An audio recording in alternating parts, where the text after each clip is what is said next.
motion.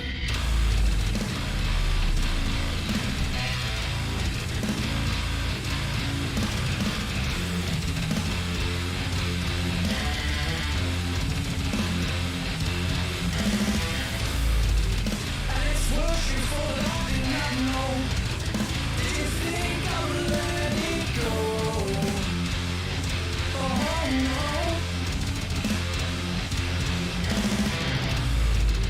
Anytime, yes, I think it's absurd. But until then, you leave your words. But lay on, lay on. Now it's time to defend your lies. The lies you've been feeding me all this time. I will return. Oh, darling.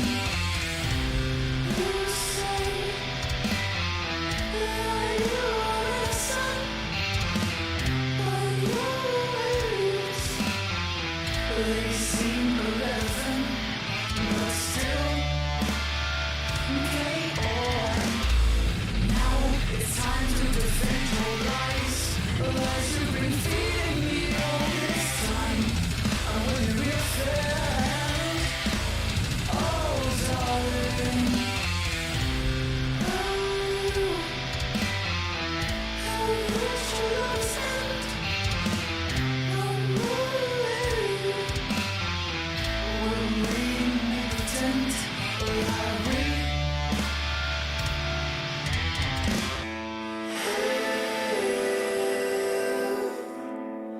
Something to fight for. Oh.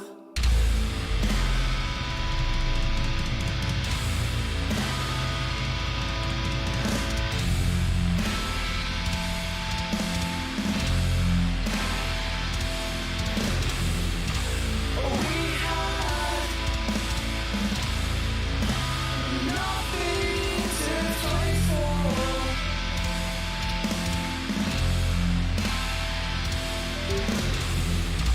We had nothing to fight for.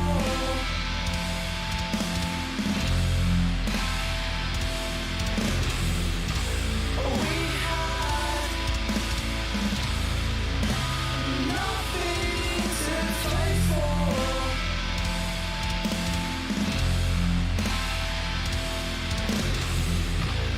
We had nothing to fight for.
but that was never enough. Never enough. 'Cause you were chasing your dreams, now you come hurting yourself.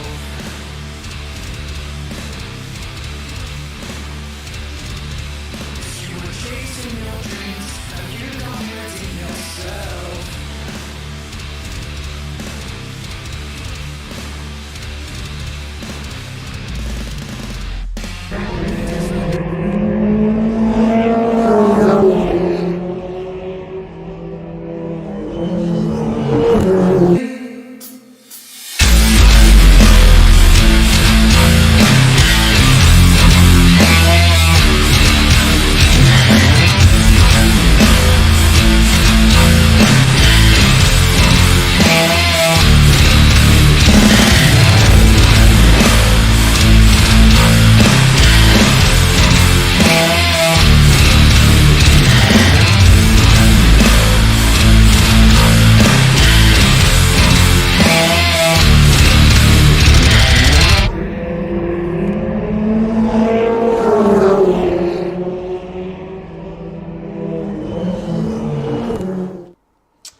Good evening, race fans. I'm Pirate here, Black Flag Racing TV, and it's Saturday night, which means it's time for Staying Power Endurance. Whee!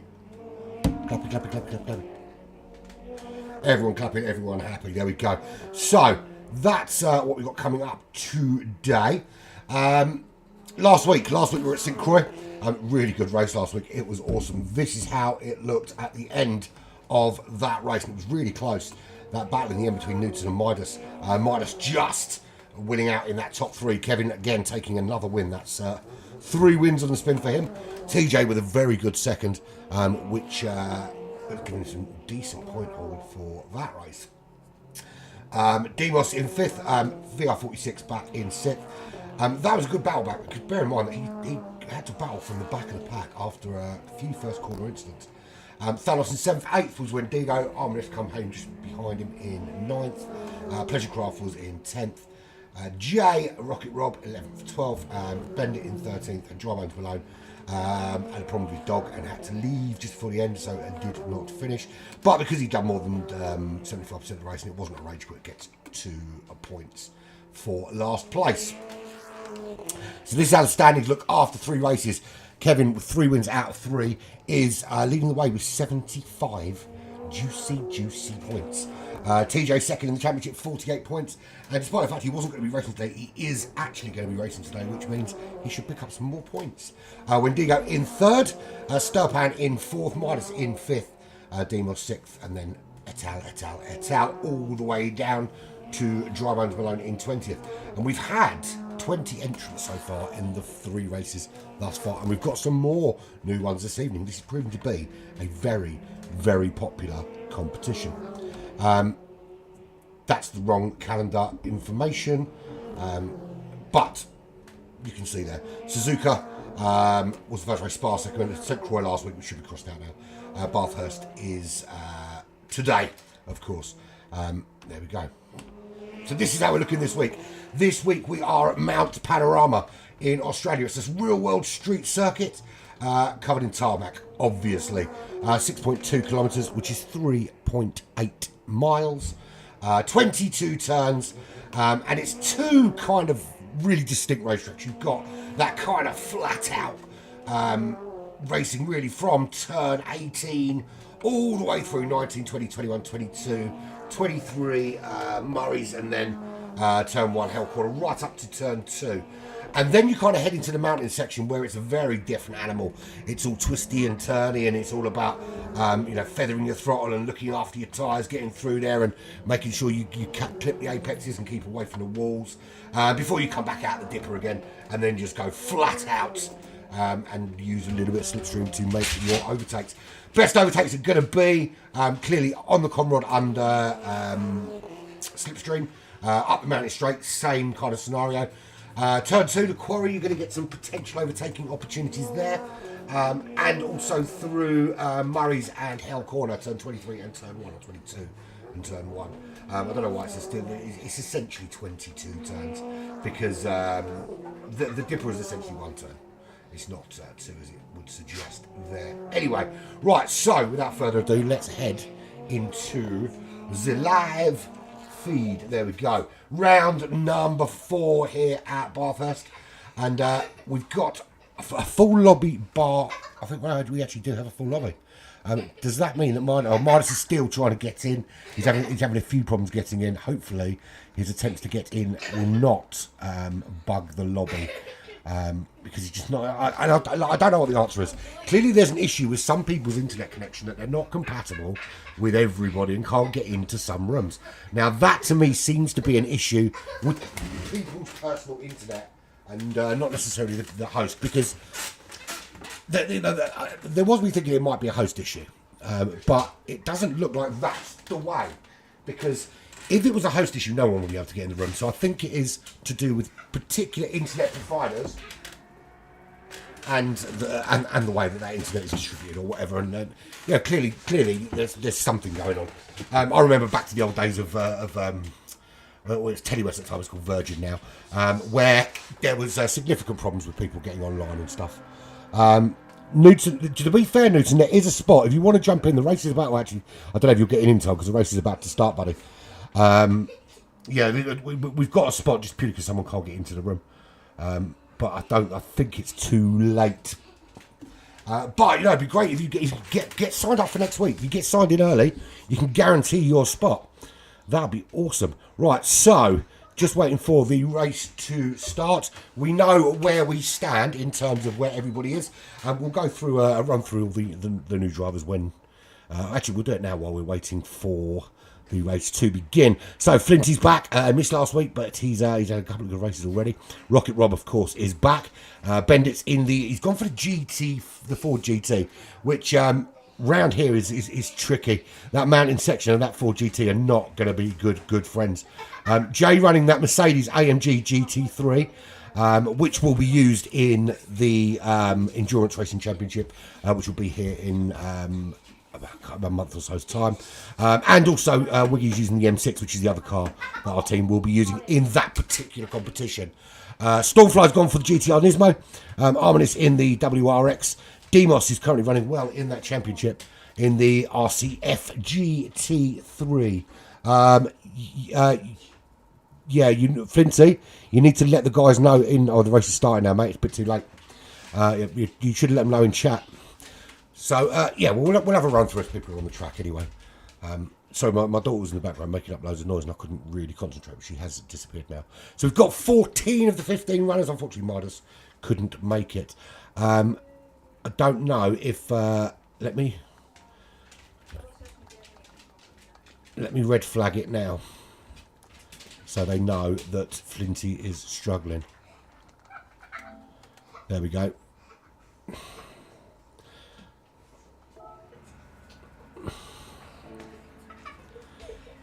I have let them know it's a red flag, but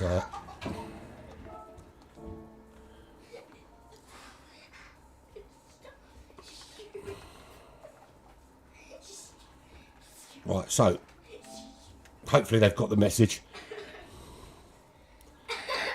Or maybe not, because I think the race is starting anyway, but no one's paying attention. It's red flagged. If anyone's listening, red flag, because we've lost Flinty before the start. He did try and let you guys know. Can we red flag it, please? Is anyone listening? I don't think they are listening. They usually are listening, but for some reason they've decided not to pay attention this time. No one is paying any attention at all.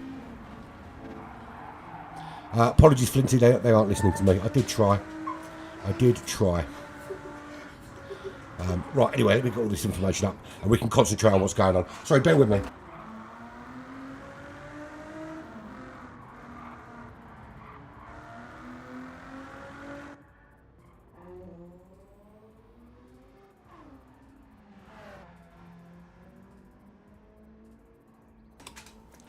Right, I think they have actually paid attention now and red flagged it. Oh, no, they haven't. Oh, yeah, they have. There we go. Right, so we're going to go again. Flinty, you've got the opportunity to jump in. Newton, if you want in, you've probably got about a minute to get involved.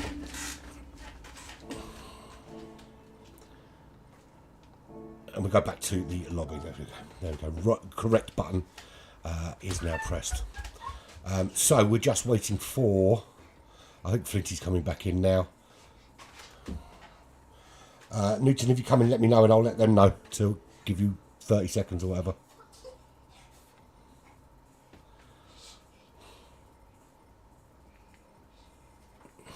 They do listen to me then.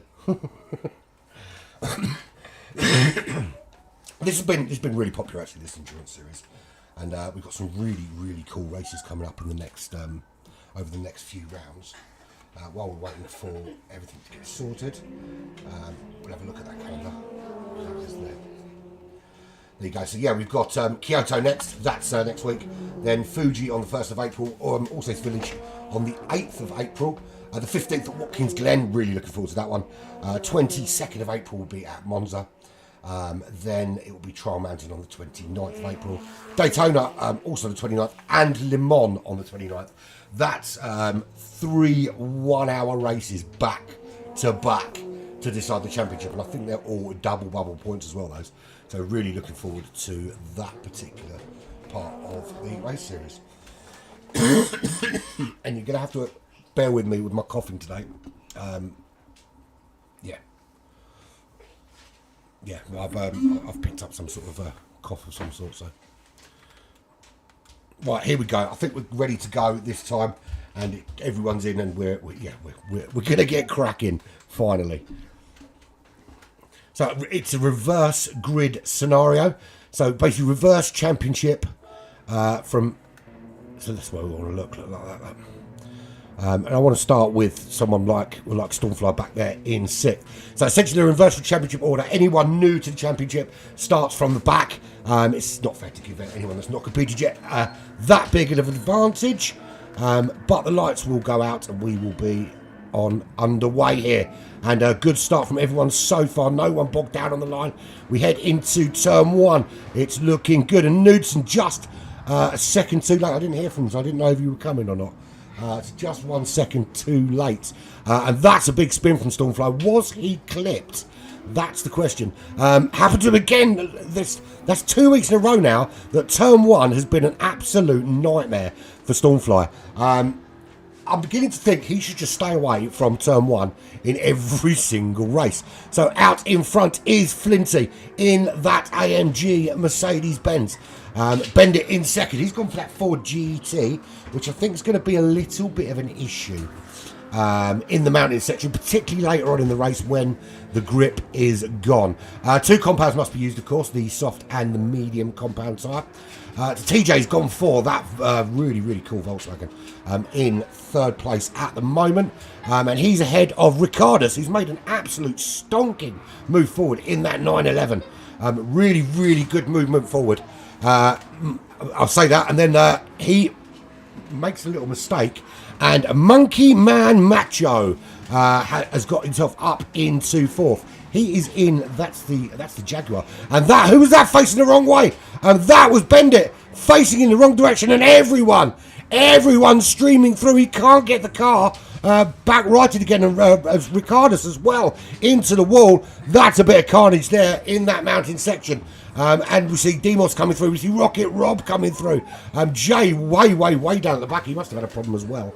But he is finally getting back up to speed. So not going too well for Bendit. Is he having a technical problem, Bendit? Or is it just getting the car turned? It's a big car. Very difficult to get it turned in that section.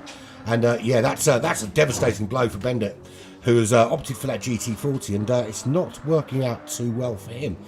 So Flinty 360... gets a nice big run right out front. 5.8 seconds clear now because of all the shenanigans going on behind.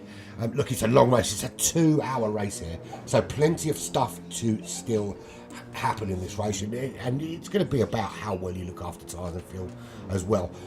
We will have a look at tyres and fuel throughout the course of the race. But we'll wait and see first. So Flinty leads away from Monkey Man Macho, who is in the Jaguar. And welcome to Black Flag. He's their first time racing with us. Joins us from the Lithuanian Racing Club. He's ahead of Wendigo, who's been running really well in this tournament. really, really well. All that kind of clattering and splattering behind has allowed the leader to make his way up to 4th place already. And I've got to say, the lag is very, very bad, and we need to look at that as an issue. Yeah, I think hardwire is the way forward. Only for lobbies. There we go. Stormfly running in 5th position. He did get bogged down at turn 1 and had a massive problem, but has worked his way back up.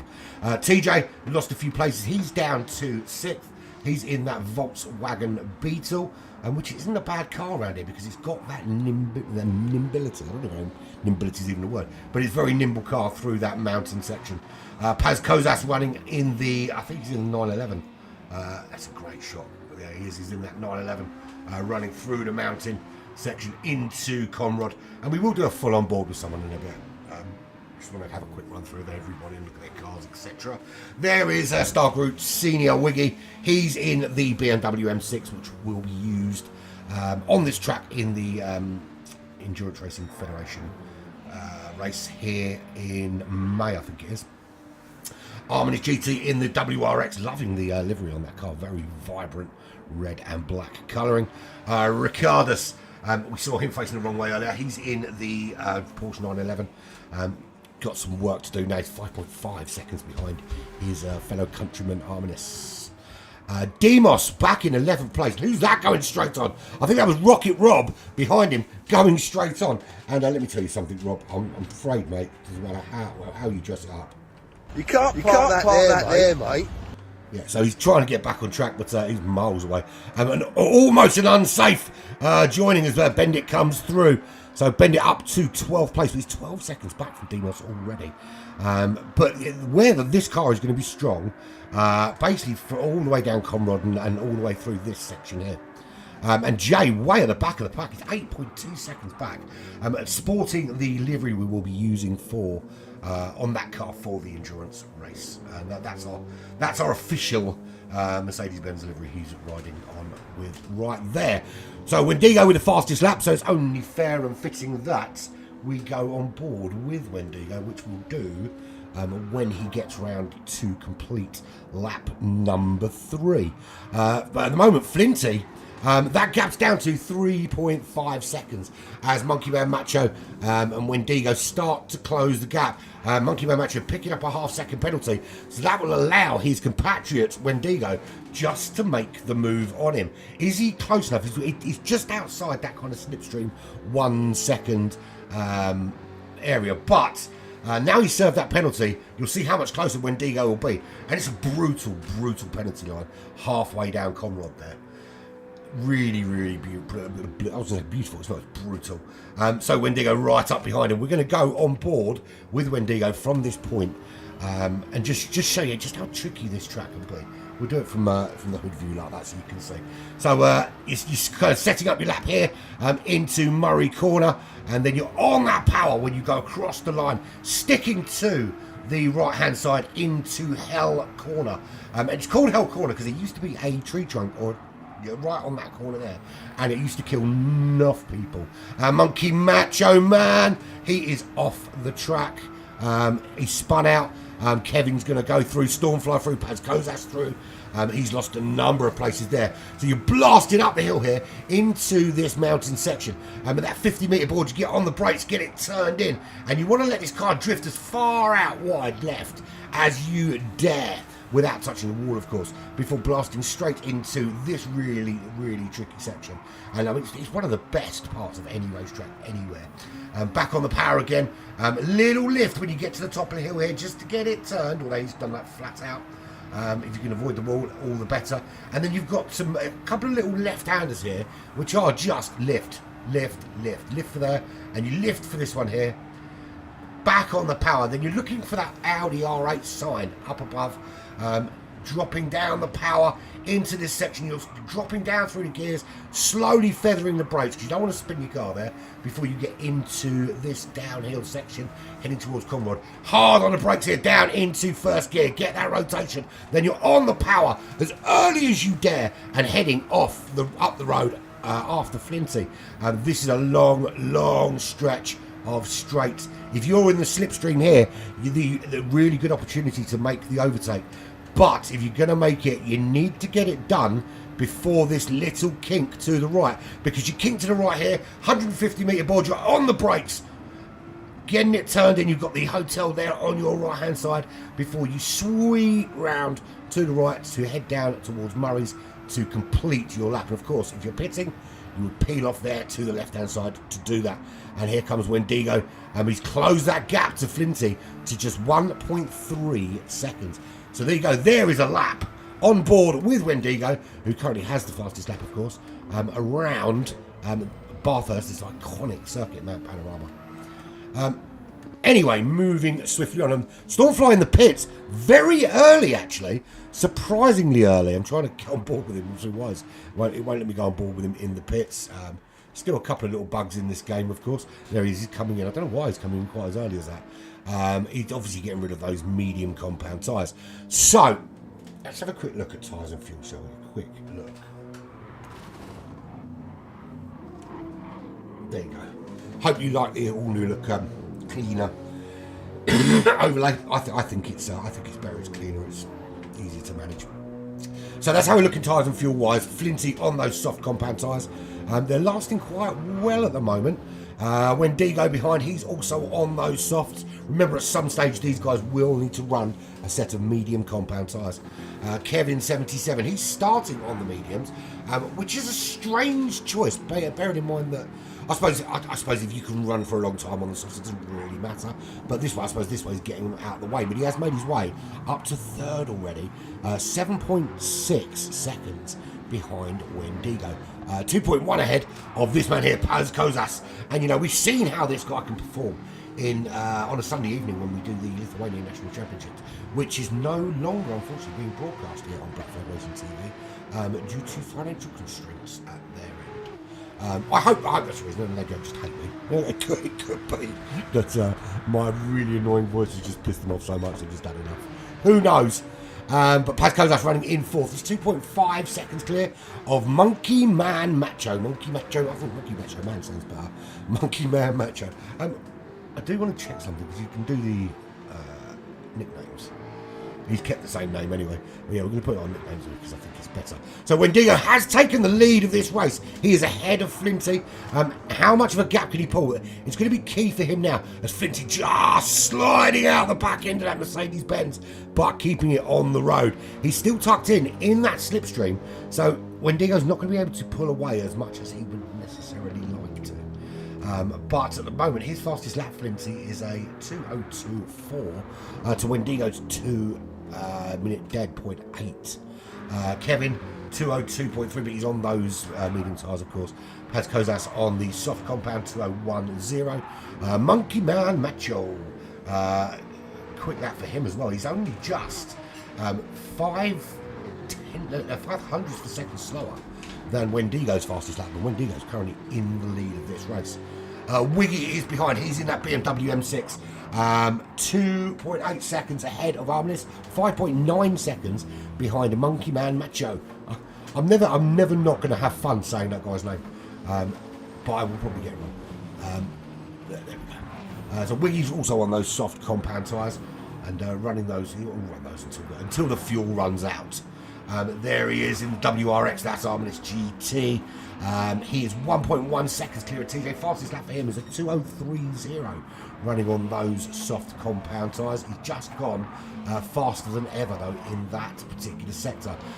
But TJ closing in that Volkswagen, getting closer and closer. It's 2 seconds at the moment is the distance. You don't want to be too close in behind through this mountain section, just because of the dirty air. And it looks like Wiggy's had a problem because Arminus is way up behind him. And into Conrad, this is where you make the move with the slipstream. It just showed just how quick you can get with that slipstream. And Arminus moves up into 6th place. Wiggy's going to stick with him though. He's going to get a bit of slipstream himself up to the chase, they call this, which is the hotel section. Who is facing in the wrong direction? Somebody is. Was that Paz Kozas facing in the wrong direction? Hang on, who is it? Somebody was facing in the wrong direction. They're not anymore. But anyway, So where were we? There's Wiggy running in 60s behind Arminis still. Is he going to get a chance to come back at him? Because they'll come into this this sort of mountain road now that heads you up the hill with a bit of slipstream tucked in with that BMW. Can he use that slipstream to pull out of the dirty air behind the WRX and whip himself ahead into that mountain section? I think what he'll probably want to do is actually stay in behind there and make the move at Conrod, because that's where you get the most benefit from the slipstream. There is TJ just losing touch with those cars in front, and Monkey Man Macho, who's clear that's who had the problem. That's why everyone's moved up one, because Monkey Man Macho was why he had a flag. He's down in 8th place. He's 1.5 seconds behind TJ. That was it was at 2 bad laps actually. The 2:14 and 2:15. So incredibly quick when he wants to be, but can also has got a mistake or two in him. Then into 9th place, there's Demos, who has been running really well in this tournament so far, but finds himself back in 9th position, 10 seconds behind Monkey Man Macho. Fastest lap for him, and he's on the soft compound tyres. It's been a 2:04.1. Not super quick for him. He is running in the, what car is he in? I can't see, I'm too far away. Zoom in, that's the Lexus RCF. Stormfly had a terrible first lap, and looks like he ditched those medium tyres really early on. Didn't want to run on them no more. He's running now in 10th place, but he's going to be outrunning a lot of the cars in front when they're basically all going to pit long before he does. And he's on the soft compound tyre now, and he's already used the option medium. So he no longer is obligated. He can use whatever tyre he wants.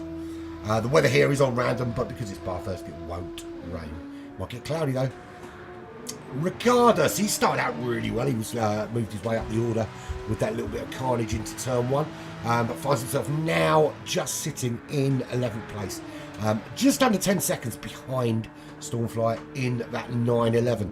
4.5 seconds back to Old Man J in the AMG Mercedes Patronas thing of beauty. Of course, that's the old Mercedes-Benz safety car that they use in the F1, but it is a gorgeous motor car. Then 21 seconds back. 21 seconds back is the man himself.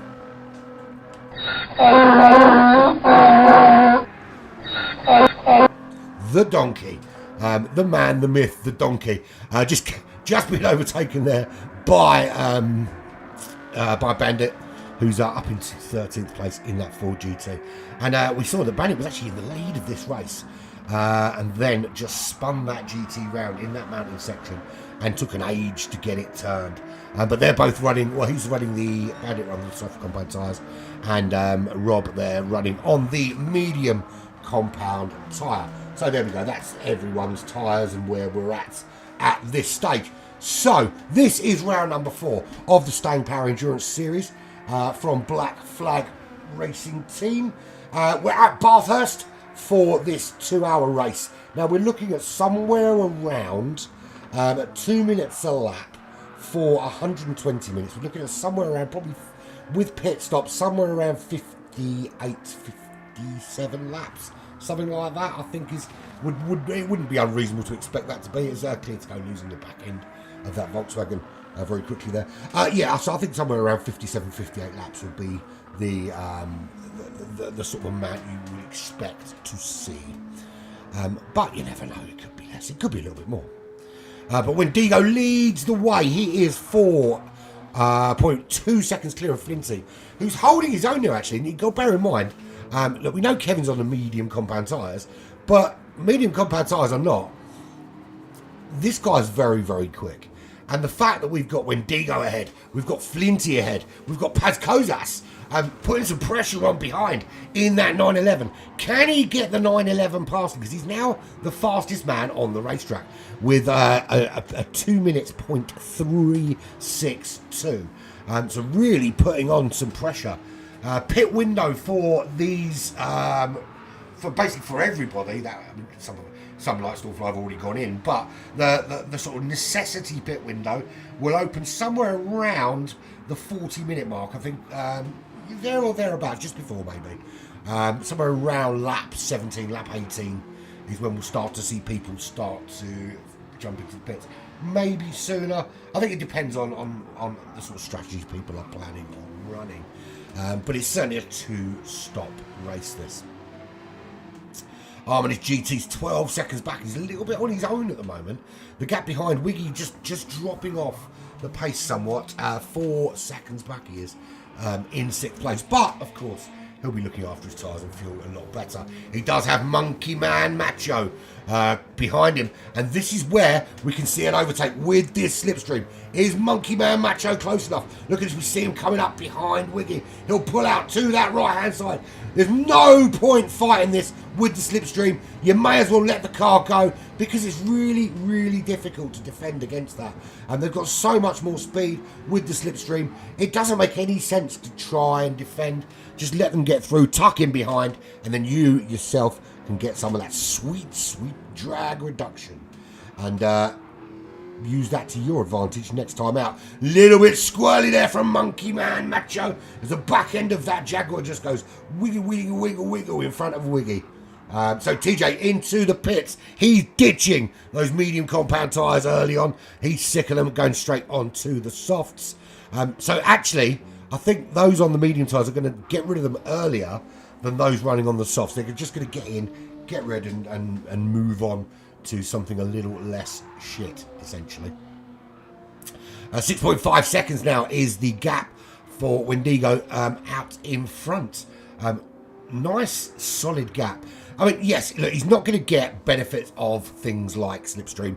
He's not going to get benefits of, a little bit of fuel saving in behind another car. But he has got a really good advantage there, which he can use just to open up that gap. And that's what you'll want to do here. In endurance racing, it is over a long period of time. Good evening, Midas. Sorry you couldn't get in, buddy. I don't know what's going on with your internet that's causing these problems. Who knows? Who knows what the problem is?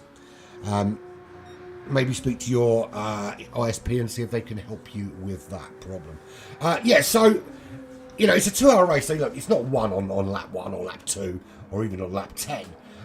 But if you are out in front and you can pull a nice big lead, it just gives you that comfortable cushion of being able to adapt your strategy a little bit based on what's going on around you. So, if you have a sort of 10, 12 second lead out in front early on before your sort of first pit window, number one, you give yourself a nice comfortable cushion to go in with, knowing that when your closest rival goes in, they're still going to come out behind you, no matter how miserly they are with fuel when they go in. But also, and I'm not assuming you're going to make a mistake, of course, but it just gives you that cushion in case you do. So you do get a little bit squirrely, you do have a bad lap, you've got a cushion to help you. Flinty, he did have he had a nice 6-second cushion at one stage, but I think the pace from Wendigo has just been phenomenal. I've got to say, talking of phenomenal, I love the livery on this Mercedes-Benz, made to look like a Nike sneaker. It's a pair of trainers, man. What are the sneakers? Because I am sneakers all tool. No, it's really, really cool. I like it a lot. Whoever did that has put some really, really a lot of time and in an effort into that, and a lot of love into that particular livery.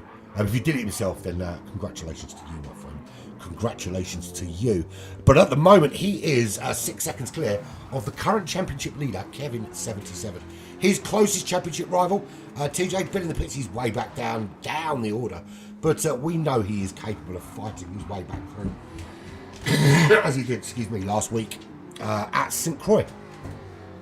Paz Kozas still very much sticking with Kevin, and he's in that slipstream again, but not quite close enough to get involved. And I'm going to point something out, Ross. Someone's just joined the room. Right? Now, you can see, number one, the race has already started. And number two, this is clearly part of a racing series you knew nothing about when you woke up this morning, right? So why are you fucking going in the room, you absolute fucking bell jar? You need to be a special kind of stupid thing. Oh no, I'm going to go in that room because I can go race with them. No, you can't. You're an idiot. Go away. Sorry. there should be a way that we can lock the room essentially to new people coming in, because you know we had an issue earlier where some of the people that were actually racing this couldn't get in the room because strangers had jumped in, and it's all well and good if strangers are invited, but there should be a way to say no, you can't come in because you're not part of the unit that are racing in this particular thing. And it is clear, let's face it is clear that it is a league race. And I thought Paz Kozas then was going to chuck one up the inside of Kevin, but thought better of it. And we could just see where the clouds are settling down there here in Australia, that it's just getting a little bit gloomy. And of course the track temperatures will drop, and that will affect the grip, particularly through this very tricky mountain section at the top, where you just need to keep your wits about you and stay away from the walls. And Kevin just clipping that wall coming in there, and that will unsettle the car a little bit, and just give Paz Kozas that little run on him. But he's doing the right thing, Paz Kozas. He doesn't want to get too close to the back of Kevin, because and there's a yellow flag up ahead, and that is for who? Who's having a problem? I can't see anyone particularly. Well, Bandit is having a little bit of an issue there. He's already he's about to be lapped by Kevin, and yeah. So now is where Kevin can make that move, and Bandit can just move across Kevin in that slipstream, and then Kevin can make that move past him. When Bandit should be letting off the power a little bit here and letting Kevin through. But yeah, there we go. He does let off that power a little bit, just lets Kevin through. He should. Oh. Little bit out of control there at the end. This GT40 looks like an incredibly difficult car to control. Yeah, incredibly difficult. I've driven it a couple of times, and it is a nightmare. It's an absolute nightmare to use on anything other than tracks like Daytona or High Speed Ring, something with lots of straights and very few corners. So Wendigo is still in the lead of this race in that Nissan GTR. 7.2 seconds clear of Flinty at the moment, and looking good for another probably 5 or 6 laps before he's going to start thinking about coming in for some fresh boots and some fresh petrol, of course. Fastest man on the racetrack is Paz Kozas with a 2:3.362. Wendigo is 1,000th of a second slower with a 0.363. So really close in terms of pace. Flinty is running second in the AMG, ahead of Kevin. Kevin, the top 4 now, have got around Bandit, who's having an absolute torrid time at the back in that Ford GT. To be fair, and credit to him, he has driven like a 4-hour endurance race today. He loves that long format endurance racing. A yellow flag, and I'm assuming that yellow flag is same issue. Bandit just being lapped there by Arminus GT. And a 3.5 second penalty for Ricardus, who just clipping the water, and he's about to be lapped as well. So he's struggling. And the thing is, he started out quite well, but it all went horribly wrong very quickly. He's got Bandit right behind him. So actually, him and Bandit have still got a race going on between them two. And Bandit's going to take 13th place here. Rob running in 12th place. He's at 11 seconds up the road. Doing a really good job, is Rob. You know, he's very new to GT and to online racing in general. And he's showing masses of improvement week after week. 49 seconds up the road. There's old man Jay. Running just 19 seconds behind the guy sitting second in the championship right now, TJ. And there he is. Someone's left the door or window open because I've just got a massive chill. He is 9 or 20 seconds behind Stormfly. Now, a few of these have already been in the pits and changed out their tyres, their medium tyres for softs, of course. So Stormfly running, he's in that GTR, running in 9th place, 5 seconds behind Demos. But bear in mind that no one in that front 8 has been in the pits yet. So it will bump. So I mean, Stormfly, the minute is 55 seconds off the lead, but he's going to be out there for considerably longer than a lot of these other cars will be. Monkey Man Macho, he's putting in quite solid laps and just ramping up that pace a little bit. after his initial problems, which dropped him down the order, he now finds himself in 7th place. He's 5.6 seconds behind Wiggy, and just starting to ramp up the pace and show some really, really good, solid lap times. We are closely approaching the pit window. It's going to open pretty much now. We're going to start to see over the next couple of laps the cars coming in for, those that haven't been in already, of course, coming in for their first pit stop to change on to, I imagine most will go on to the medium tyre to kind of get that done and dusted and out of the way. I could be wrong. They could choose to go on the softs. There's Wiggy in that BMW. 5.4 seconds up from Monkey Man Macho, but 7.6 behind Arminus GT, who's up ahead in that WRX. But he is he's looking after his tyres and fuel. He's in no hurry to start charging forward at this stage. He's playing the long game. He's thinking about how this race looks in an hour and a half's time, not how it looks at this, which is that we're coming up to 1/4 distance, which will be what? So if we've done 15 laps after the 1/4 distance, we'll do 60 laps. I don't think it'll be a full 60 lap race. I think with pit stops we'll lose a couple, so it'll be 58ish. There is Arminus GT. He is very comfortably 8 seconds either side of Kevin and Wiggy. Notably that Kevin is no longer in that top 3. Paz Kozas has found his way through. Can Arminus get? I think this is going to be his final lap before he comes in and pits. The fuel just looking a little bit blinky, and you won't want to. You won't want to chance it. You'll kind of just get on with it and get the fuel on board. 8.7 seconds up the road is Kevin. He's running those medium tyres. He's been incredibly conservative with his fuel, which would explain why there are 3 cars way ahead of him at the moment. And that is going to set him in a very good stead, because those cars up ahead will all have to pit before he does, which will give him track position. I mean, yeah, look, people are going to come back at him when he goes in the pits, but it'd be interesting to see if, when they do go in and he does take the lead, because he's only 21 seconds off the leader right now, if he then switches up and goes hammer time, or if he continues with this kind of gradual fuel saving exercise that he's been doing. Paz Kozas is in third. He's pulled out 2.3 second gap. Now he's got past Kevin and running on those soft compound tyres. He will be coming in probably lap 17, I imagine. Flinty actually, talking about Kevin's doing a really good job with fuel. So is Flinty. He's not overdriving that car by any stretch of the imagination. He's really just looking after that fuel in, a bit of lift, a bit of coast, and you don't have to rev the bugger out of it. Just look after it. And the longer you can go in this first stint, I think the better you're going to set yourself later on in this race. Particularly if you're out of sync with everybody's pit stop, it can give them a full sense of security about where they are on the racetrack, but also give you a number of options in terms of changing your strategy should you need to, especially if you want to think about where you're going to come back out on the racetrack after a pit. But there is your race leader. He is already blinky flashy. 1 or 2 laps. So I think he's got enough fuel to go one more and go at lap 17 before he jumps into the pits. Well, I said it was going to be about 40 minutes online. It's about 30 minutes in.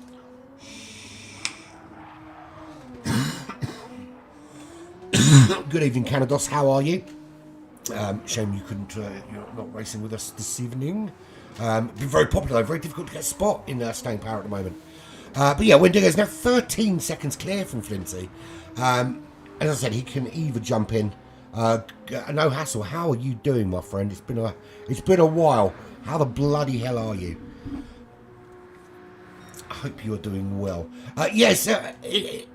I think Wendigo's in a good position because he's not going to have to pit this lap if he doesn't want to. He can go one further into the race. Look, Flinty has been a lot more conservative with his fuel, so he will stay out a little while longer. But as I said, it's all about what sort of gap he can build when he gets into the pits, and he's built a 13-second gap in this first stint. And we are only 30 minutes in to 2-hour race. So plenty of racing still to go. We've only 1/4 distance. You know, I'm pretty good, mate. I've got a bit of a cough, which you'll hear at some stage throughout this broadcast. But other than that, I've been all right, man. I've, you know, it's the same shit, different day, innit? But no, I'm good. I'm good. Loving all this racing going on at the minute. There's plenty of it.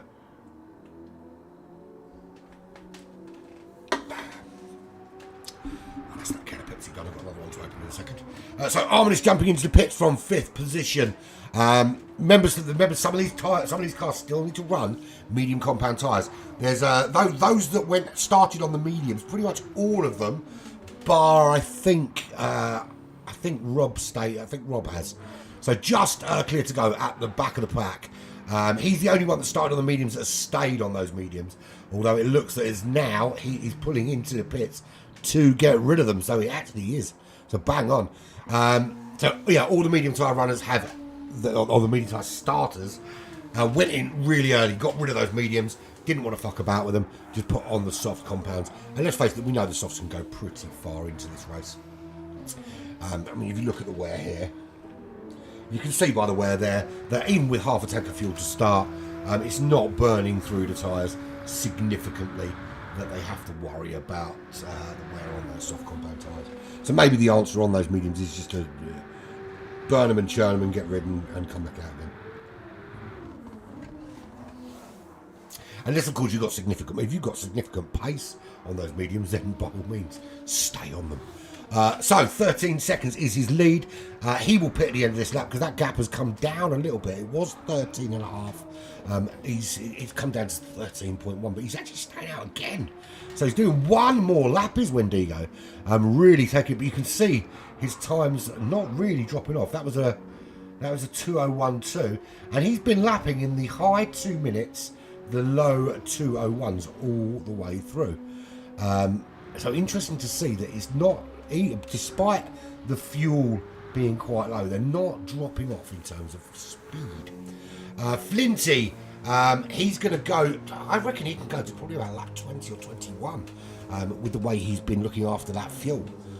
Bearing in mind that it's going to be lap 18 for Wendigo, and there's certainly at least 2, maybe 3 laps more in there for Flinty at the rate he's burning through it. So, yeah, how much of an advantage is that going to be later on in the race? Because if he can go to the 45-minute mark, because what's that? So let's say he does 3 more laps. That's going to be what, 2 minutes a lap. We're looking at 30, 38, 40, 41. So 41 minutes into this race. It's a fundamental difference between, as you know, 6 minutes, 3 laps. Doesn't sound like a lot over the course of 2 hours. But if you're 41 minutes in, you're significantly closer to the end point than the other car. So essentially what you're doing is you're giving yourself options on the medium tyre and the soft tyre and that kind of thing. And the time of... Right, so here's the problem we've got with this bloody... There's a bug with the time dilation at the moment. If you start in the afternoon at times 12, it gets dark and then stays dark and never gets light again. So you start at dawn with a view to it being lighter for longer, and then if you do get bugged and it stays dark, it's not so bad because it's the end of the race. And it's got dark really, really, really quickly. So yeah, there's a definite bug with the time dilation on this game at the moment, but it's not an insurmountable problem. It's something that can be, you just get on with it, really. You may have practiced in one way or another, but it doesn't really matter. Everybody's suffering the same fate. It's not putting anyone at a distinct disadvantage. And Wendigo has stayed out yet again for another lap. So he's clearly getting a lot more out of that fuel than I thought. So based on this, and there is blue flags there for... It's certainly not for this man, because he leads the way in that GTR. And we're going to have to start moving to these kind of in-car views, because we've got no lights out there today. Yeah, we can't see a thing. We can't see a thing, my friend. It's got too dark. So who's that up ahead? That looks like Bandit up ahead in that Ford GT. He just pulls out the way. Wendigo just little clip of the wall, but he does get through. And that part of the racetrack is so tricky to do. And I remember being stuck on the GT Sport, being stuck on the license test for that. With that, it was in the Viper, I think it was. I was stuck on that part of the racetrack for so long. It was crazy. But yeah, I think we'll see Wendigo come into the pits at the end of this lap. Old man Jay there up ahead. This is a great shot when you've got another car on the racetrack with you. Flinty in second. Let's have a look back down the order, because we've looked at this top 4, top 5 for some time. There's Paz Kozas running in third. He's 4.4 seconds clear of Kevin. He is definitely pitting at the end of this lap. If he doesn't, in fact, I'll be surprised if he makes it to the end, to the pits at this rate. There's Kevin running in fourth place. He's got a few more laps to go before he's coming in. I think he can maybe stretch this out as far as 45 minutes, maybe more. Wendigo the others go in as we thought. So Stormfly will stay out for some time. Of course he will. He started on the medium tyres, went in really early. It was something like lap 4, lap 5. Switched out to the soft compound tyres and has been running there ever since. So he will make significant inroads into those front runners when they've all gone into the pit. So Wendigo is in, Paz Kozas is in. That promotes Flinty into the lead of this race, and I think Kevin will move up into second. He does indeed. So Demos is just 6.3 behind Stormfly right now. Again, he's going to pit before Stormfly does, which will obviously change the complexion of this race a little bit. Wiggy behind. He seems to have pushed a little bit more in the sort of end of this first stint here, and he's going to be coming in, if not this lap, then certainly the next one. Someone's left a little bit of polystyrene in the middle of the track there, as you can just have seen. Not getting a great view to look at right now because it's dark, but look how pitch black it. Hopefully it doesn't stay like this. We do it. Maybe we fixed the time thing. It will come back to light at some stage. Armin is GTLTU. That stands for Lithuania, of course. And he comes round to complete lap 19. He's been in the pits. He's got a nice full tank of fuel. He's going to be running for a good hour and 10 minutes before we're going to see him anywhere near a pit stop again. So it'll be interesting to see, once everyone in front of him is pit, where he slots in. TJ, he got rid of the medium tyres pretty early on as well, so he's going to run a little bit longer into this second stint. Monkey Man Macho, he's been in. He's ditched those tyres he started the race on. Comes out in 10th again. We need to wait for everyone else around him to pit before we know where he slots in the scheme of things. Old man Jay, he's been in. He's ditched his tyres. I think he was on the medium compounds, and I love the way the lights, the rear lights, shine off the back of that wing. It's just beautiful. Especially this bit. This is a bit I really like. We'll see in a minute when under braking, you just see those brakes light up as they slam them on. So he'll come round here, and we'll see him slam on these brakes, and then we'll just light. Look at that! Look at those front brake discs just lighting up as he comes through that section. The at the end of Conrad, I was trying to remember what it's called. It's called the Chase. Of course it is. Right, Ricardas, he's in the mountain section. He's running in 12th place. He's 56 seconds behind Jay. He just didn't have a great... It went a little bit wrong for him quite early on. At the moment, he's got to give way to...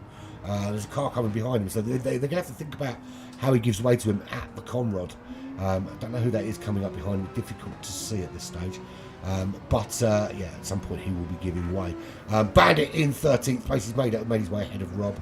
He's 57 seconds. Ricardas, he's basically a minute ahead of his rival and a minute behind the other rival. Bandit 55 seconds back, 39 up from clear to go. He brought a knife to a gunfight today. Not sure it was the correct car for this. I mean, everyone was a bit surprised when he pulled it out. But he has also driven for 4 hours today in an endurance series. So he's probably knackered, which doesn't help. Yeah, and quite surprised actually as he's racing in that Bathurst 12-hour thing that we're entering, that he's not using one of the cars we're using in that series. And clear to go Rob in the VW. There he is, about to spin his car into a wall yet again. So Flinty still leads the way. Is this where we see him coming to the pits? Just coming around there, and it's so annoying. This is the only thing with nighttime races. They're pretty rubbish to broadcast. If it's just at night, you can play around with your with the settings to change how they look. But the problem is when it comes to daytime, it looks awful. But there we go. It is what it is. It's a little bit brighter if we do it like that, isn't it? So Flinty leads the way. 12 seconds clear of Kevin at the moment. I'm trying to find a view that isn't utterly rubbish. That's that one's not too bad. Yeah, 12.1 seconds he leads over Kevin 77, just coming round into turn 1 there. They're both going to be thinking about pitting. Flinty, I think this lap, Kevin may be 1 lap further on. But they have made it to the 45-minute mark, which is a good point to be at. Because it essentially means that if they... Well, 45 minutes... They could probably pit once more and run to the end of the race. Full tank of fuel will take them to the end of this race. 2 times 45 minutes is an hour and a half. Yeah, they could. They could run to the end of this race. Just one stopping it. So really, really good strategy for them. Wendigo, he's gone for a different approach. He's gone for a definitive 2-stop, but one where he keeps the car nice and light. And he can absolutely hammer it. 19 seconds back from Flinty is right now. Will, without question, regain the lead of this race when they go in. However, if he's 2-stopping, he's going to need to create himself a nice little window of pit stop between himself and those 2 cars of Flinty and Kevin, because it's very clear that they are... well, I say it's very clear they are. We'll find out after they pit if they're 1 or 2 stopping. But I think it's clear to me that that is kind of where the intention is for them. There is Paz Kozas, 26 seconds back. He's going for a slightly longer second stint, but again, not planning on running. No, I don't think you can make it to the end of this race. Just clipping the wall either side there. Not enough to do any damage, but enough to unsettle the car, and that allows Stormfly to get just that ever bit closer. In 5th now, 4.1 seconds back. He will obviously have to 2-stop this race, but when he decides to stop is another question. He will certainly hang on. I think we won't see him anywhere near the pits until somewhere near probably about 40 minutes, 45 minutes from the end, something like that. Maybe another half hour before he goes in. So Flinty into the pits. Kevin obviously goes into the lead of the race. Wendigo up into 2nd place. The gap between him and Kevin 6.2 seconds. What is key for Wendigo right now is making a nice big cushion out front. The only way he can really guarantee a win here is to make that cushion, because he will have to pit for a 2nd time before this race is out. Flinty is going for... He's going to the end of this race. He's opted to go for medium compound tyres till the end of this race. Given that that's his plan, I think Kevin has got it slightly better organised. He's given himself soft tyres to the end of the race.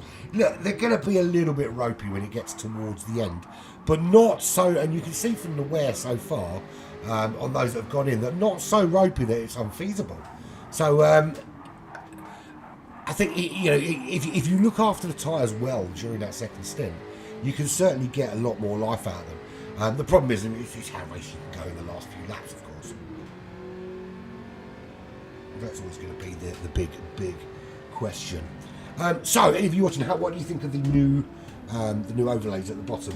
Do you think we should go back to the old one, the last one we used, or do you think this is the nice new crisp, clear, beautiful looking one, ready for lots of new stuff coming up over the coming weeks?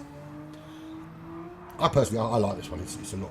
And to be fair, I do want to give some thanks to Hypery, because I did an event for Hypery on Wednesday. Funny enough, a 2-hour or a 90-minute endurance race around Spa. And he obviously provided the graphics for it, being it's Hypery do graphics, and it's a Hypery event. And it looked very similar to this, and I loved it. I absolutely loved it, so I've kind of plagiarised it a little bit. So thank you very much, Pixetta, for being a genius. what can I say? Nothing more than you are an absolute genius and inspired me. You know, obviously it's not as good as something you churn out, but it's still pretty darn decent copy, I think. Yeah, it's kind of like you know, you make Gucci and I make the kind of very good Gucci copies you get down the market. Probably won't last the test of time, won't last as long, but to the untrained eye can't really tell. Can see tyres and fuel, look. There we go. I've got a little button to bring it up and take it off. Yeah. They can go on and off.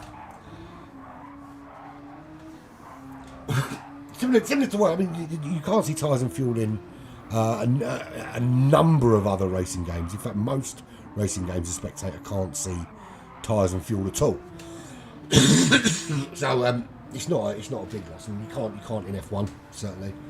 You actually have no indication in F1. So when someone's tyres, the first indication you've got, someone's tyres have gone off in F1.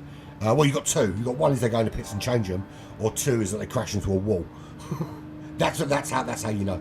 But no, I do bring them occasionally. Once everyone's been into the pits, and we're kind of where we need to be. I think Kevin is coming in now. So see, I mean, Wendigo's really closed that gap down. So how far ahead can he pull? This is key now. This is where Wendigo needs to get the hammer down and really pull out a bit of a gap over Kevin if he can. As we're coming through, this is the only really lit section of the track here before it just descends back into complete darkness heading up the hill. Oh, bloody hell. Apologies for the cough, of course. So Kevin in there, he's going to run to the end of this race, of course. And Wendigo is not. Wendigo's going to need to pit again. He's just pulled out fastest lap of the race with a 2.344. So 25 seconds is the gap to Flinty. Flinty is also running to the end of this race. So he essentially needs to build a much bigger gap. Flinty running on the medium tyre, so he's going to be under a little bit of pressure from Pascozas behind. Bear in mind that also Wendigo and Pascozas do still need to run the medium compound tyre. But at the moment, Wendigo looking in a really good position, 26 seconds clear of Flinty. We'll see. Flinty needs to really stay within that pit window time if he wants to stand a chance. Kevin comes back out in 5th place. He is 5.6 seconds behind Stormfly. Well, actually, the car he's behind at the moment is Old Man Jay, back in 11th place, who's having the blue flags waved at him right now as Kevin comes through. And we'll go on board with Kevin because we'll see him. Where is he? There he is. We'll see him coming up behind Jay very shortly. There is the AMG Mercedes of Jay just up ahead. Does he catch him by Conrad? Because that's really where he wants to kind of catch. If you're lapping anyone here, that's the ideal place you want to be doing so. Is going down Conrad.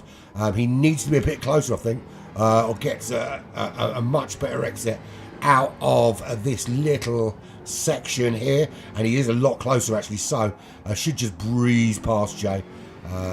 Yeah, good exit there, Jay, and that's exactly how lapping should be done. None of this kind of moving off the racetrack and compromising your race for the other car. Is out of the corner. Just let the car in front of you get out of the corner. Then they're just a little bit slower on the acceleration, so it doesn't compromise their race too much. And then the lapping car behind can just get on the power and off they go. And that was expertly done by the pair of them actually. And I wonder who it was that took out that brake marker and left it in the middle of the racetrack. I know it's a trick that people used to do on daily races a lot on GTS. Is he used to take out all the brake markers on lap 1 to make it very difficult for you to know where your braking points were. It used to frustrate the shit out of me. But I don't really do daily racing anymore. Don't have the time to do daily racing anymore. I'll be back very, very shortly. I'm going to leave you on board with the current leader, Wendigo.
returned. I have returned with fresh drink in hand.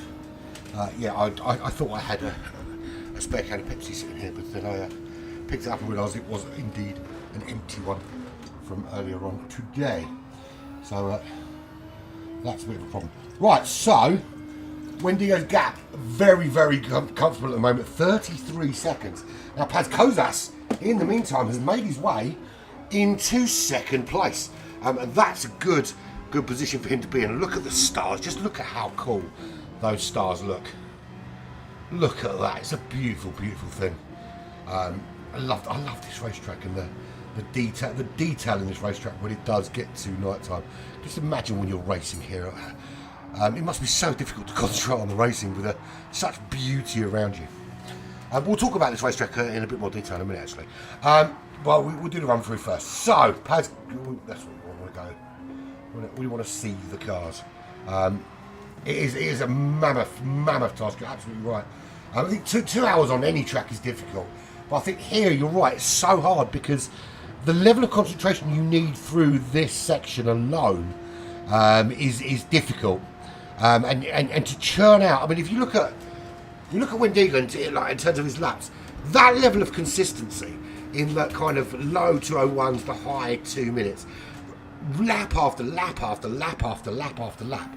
It's such an incredibly difficult thing to do. Paz Kozas again very similar, although his is the high 201s, low 202s. Flinty, a little bit less consistency, as you can see there, but again he's quite capable of doing sort of low 202s. To keep doing that lap after lap is very, very difficult. And he's coming out. Flinty's coming up behind. Who's he coming up behind to lap? Apologies for that massive noise of my dog going out. We're just letting the dog out. So Stormfly running in 4th position. Just up the road is Flinty, 4.1 seconds. He's still ahead of Kevin. Kevin about 2 seconds back. And you can see the back of Stormfly's car there. But they're in very different strategies. Kevin's running to the end of this race. At least I think he is. I think he is, yeah, he must be, because if you look at the fuel he's got on board, which we'll show you actually, let's do this. You can look at the fuel and tyres. If you look at, he's running on those soft compact tyres. He's already run the mediums. He did that in the first stint. So he's now got those soft compact tyres on. He's used the mediums already. He's going to run to the end of this race.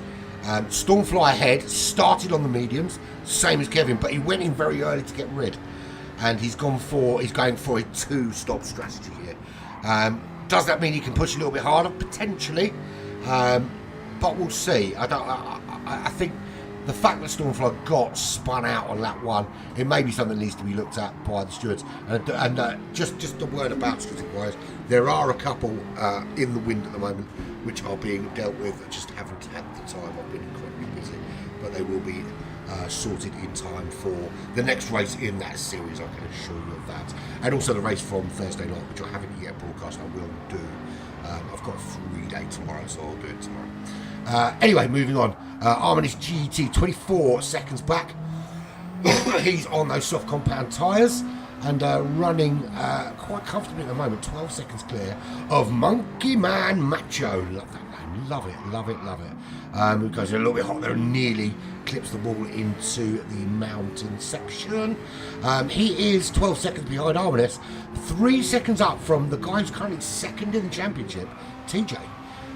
TJ wasn't expected to be racing today, but he went out with his wife and he gave her a headache and had to come home, so he's racing instead.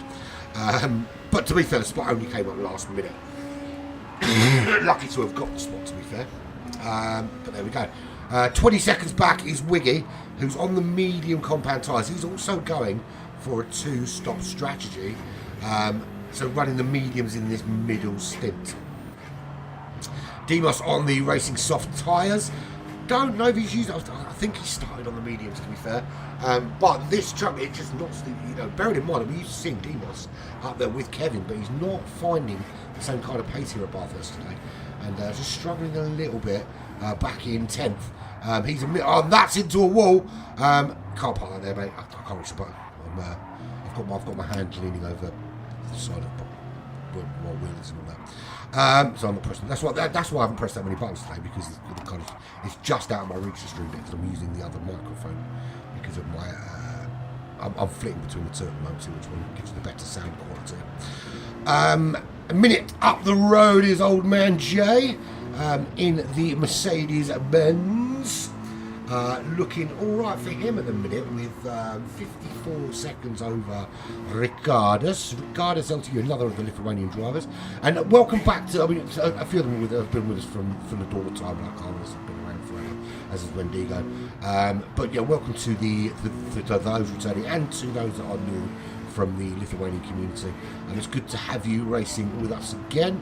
And I hope you enjoy your time here at Black Flag. And that sounded so soppy. What a toss-up. Ricardus. My daughter was going out to get drunk and hopefully not come home.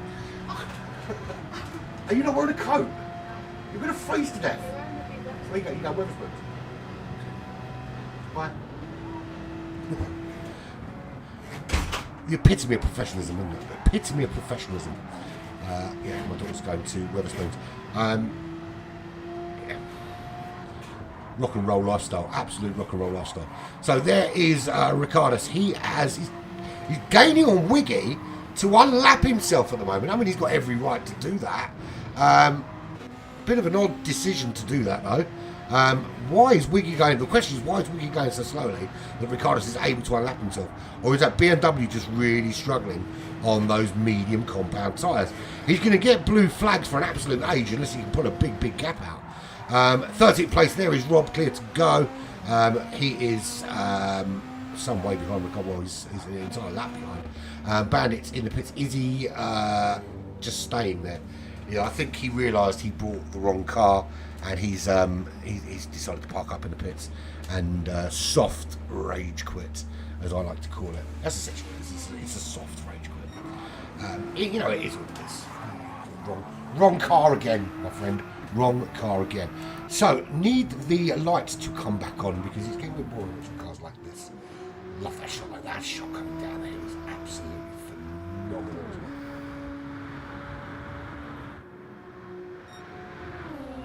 But there is 35 seconds clear at the moment. And 35 seconds is not a bad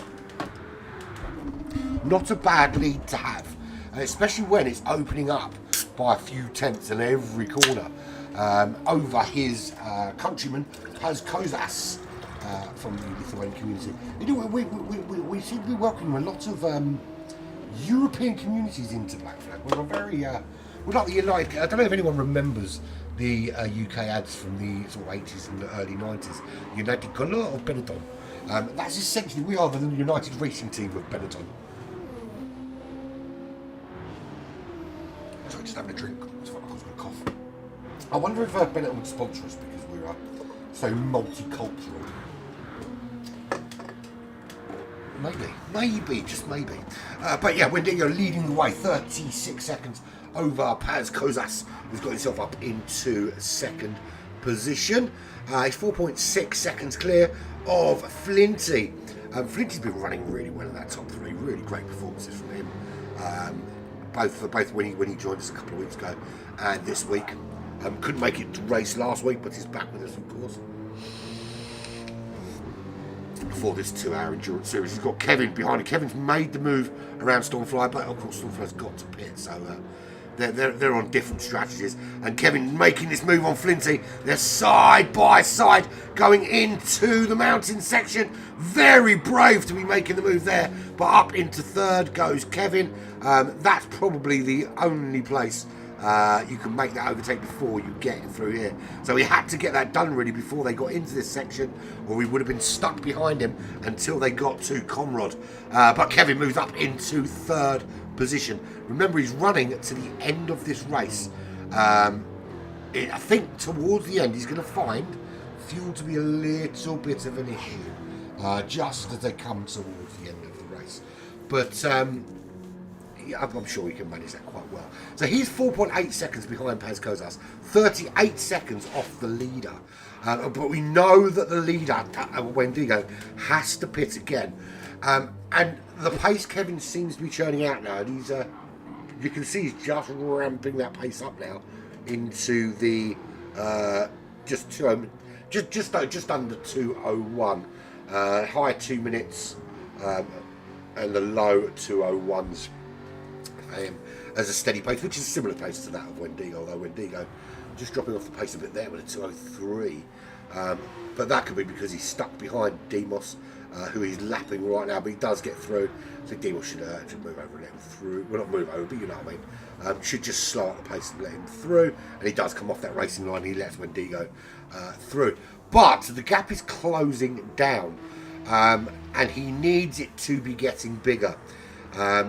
He needs essentially what he needs is he needs about 42 seconds when he comes into the pits to stand any chance of coming back out. Now, he's going to be out on the medium tyres as well, which is not the optimum tyre to be finishing a race like this on, but it's got to be done. Because it's a necessity. So Stormfly into the pits. This will be his final stop. He'll run from here to the end of the race. He's only got 24 seconds on Arminis. Arminis can and will run to the end, I would suspect. Well, actually, I don't know. Actually, I think he might need another little blast before the end in terms of fuel. Looking at what he's got on board there right now. So Monkey Man Macho, he's also through. He's got plenty of fuel, which should take him to the end. Again, it's going to require a little bit of management at this stage. TJ, he's got pits again, and that will happen, I imagine, in the next couple of laps from 7th place. That's where Stormfly comes back out. He picks up that dreaded pit line penalty of 3 seconds, which is going to be absolute killer coming down Conrod. 3 seconds down, a 3 second penalty on Conrod here costs you something like 10 or 11 seconds in time, because it slows you down so much. And where you would normally be doing, 120, 130 miles an hour at that point, probably even more than that, probably closer to 200 miles an hour at that point at Conrod, and it's slowing you down to something like 60 or 70, you've still got to accelerate back before you get to the end. You never get back to full pelt before you hit the braking zone at the top of Conrod into the chase. And then of course, by then you've lost oodles and oodles of time. So Wiggy under blue flags from, I imagine that's Wendigo, coming up behind Wiggy now.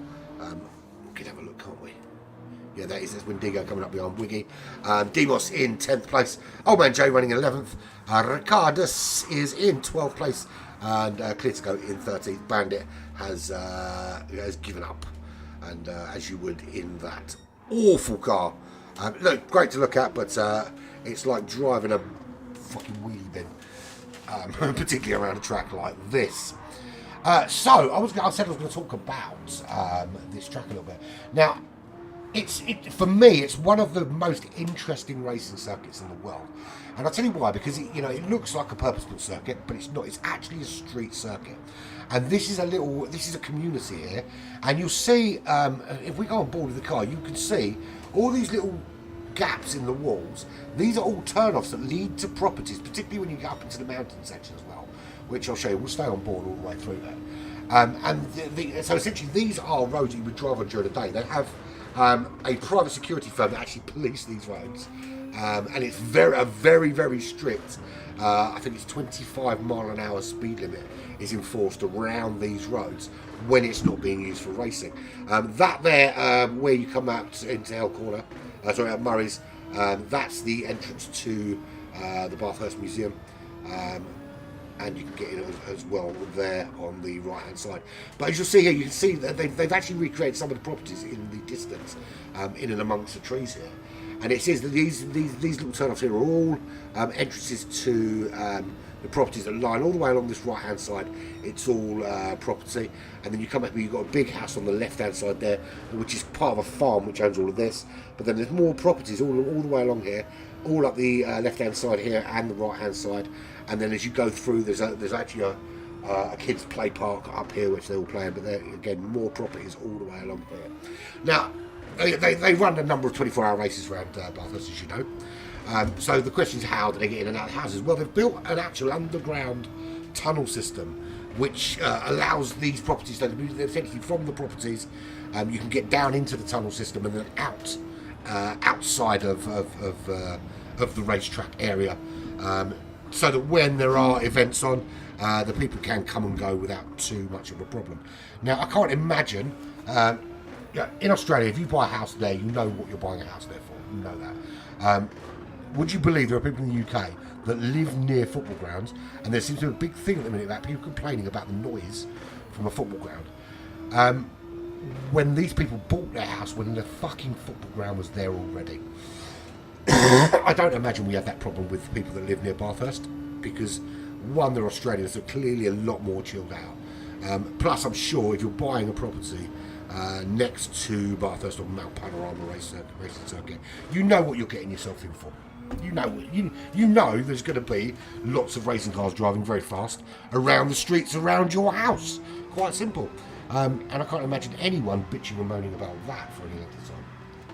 But who knows? Who knows? Listen, British people will moan about literally fucking anything. Right, so there is your leader, Wendy. He's 32 seconds clear of Paz Kozas. The gap's come down a little bit to Kevin running in third. It's 3 seconds as it stands. Kevin now with the fastest lap of the race. Are we going to see a sub 2-minute lap here before the race is done? The fact that that is a 2 minutes .099 would suggest it's certainly a distinct possibility. I wouldn't at this stage rule it out. 10 seconds down the road is Flinty, who's been running enormously well. Really, he must be really happy with his performance, Flinty. This is his second race with us, and so far showing some really good promise around the front end of these racing tournaments. Arminus GT, that's a good performance from him so far, running in 5th. Sorry, just wetting the opposite again. Yeah, good position from him running in 5th. He's 38 seconds back from Flinty, a minute and a half off the leaders, but 1.8 up from Monkey Man Macho. One of the oddest names I think I've seen so far, but still cool. Can he catch Arminus? Is he closing? We'll have a look in a little while, see if he's closing. But it's 1.6 seconds is the gap now. In fact, we'll stay with this battle and see if there's anything of it, if he can close up. He's not got slipstream at the moment, so Arminus is holding him at bay. In terms of tyres and fuel, they're both very similar. Both potentially could go to the end or near to the end of this race, as TJ behind in 7th jumps into the pits, which promotes Stormfly up to 7th. And I've got to say, it's unusual to see people like Stormfly and Wiggy that far down the order. I suppose it's just one of those things, isn't it? Depending on the start of your race and all sorts, and there's all sorts of other factors involved. That's it. When you come to endurance racing, and we are an hour and 10 minutes into this 2-hour race, it does come down to the little things that happen and small margins, and the reason Stormfly's down there is because he didn't have a great turn 1. It went horribly wrong, and I don't know if he was caught. Certainly didn't look like that to me, but you don't know, and obviously we need to have this submitted as a stewards inquiry if necessary, along with the other ones that are being looked at the moment.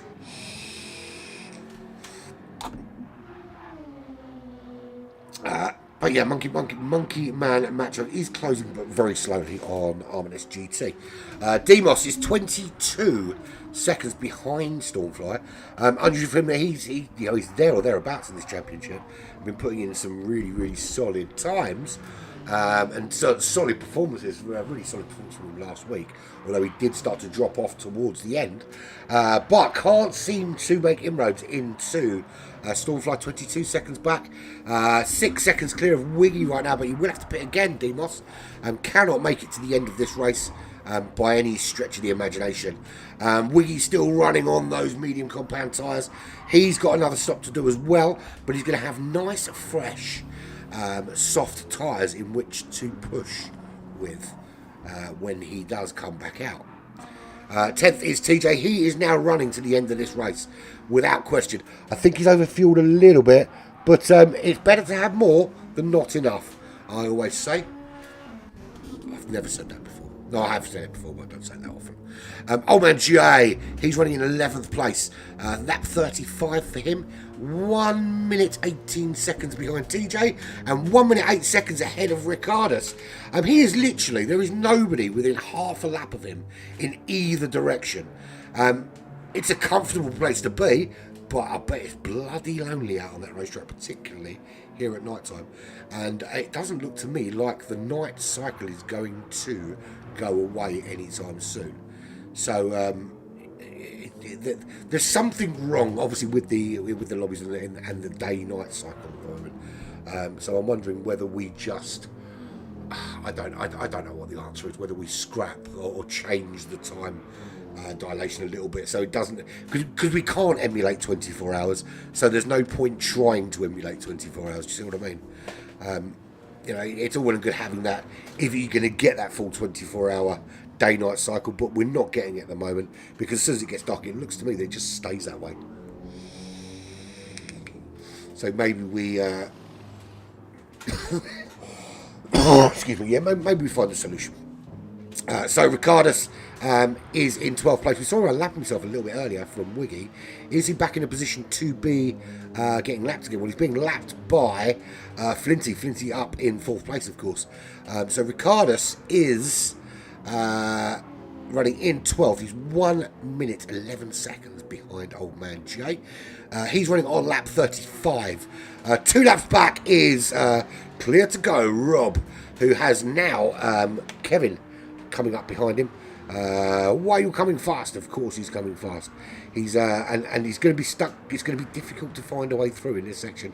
Rob going a little bit squirrely, facing sideways. You can't park that there, son. It just can't be done. And Bandit has soft rage quit this race at this stage.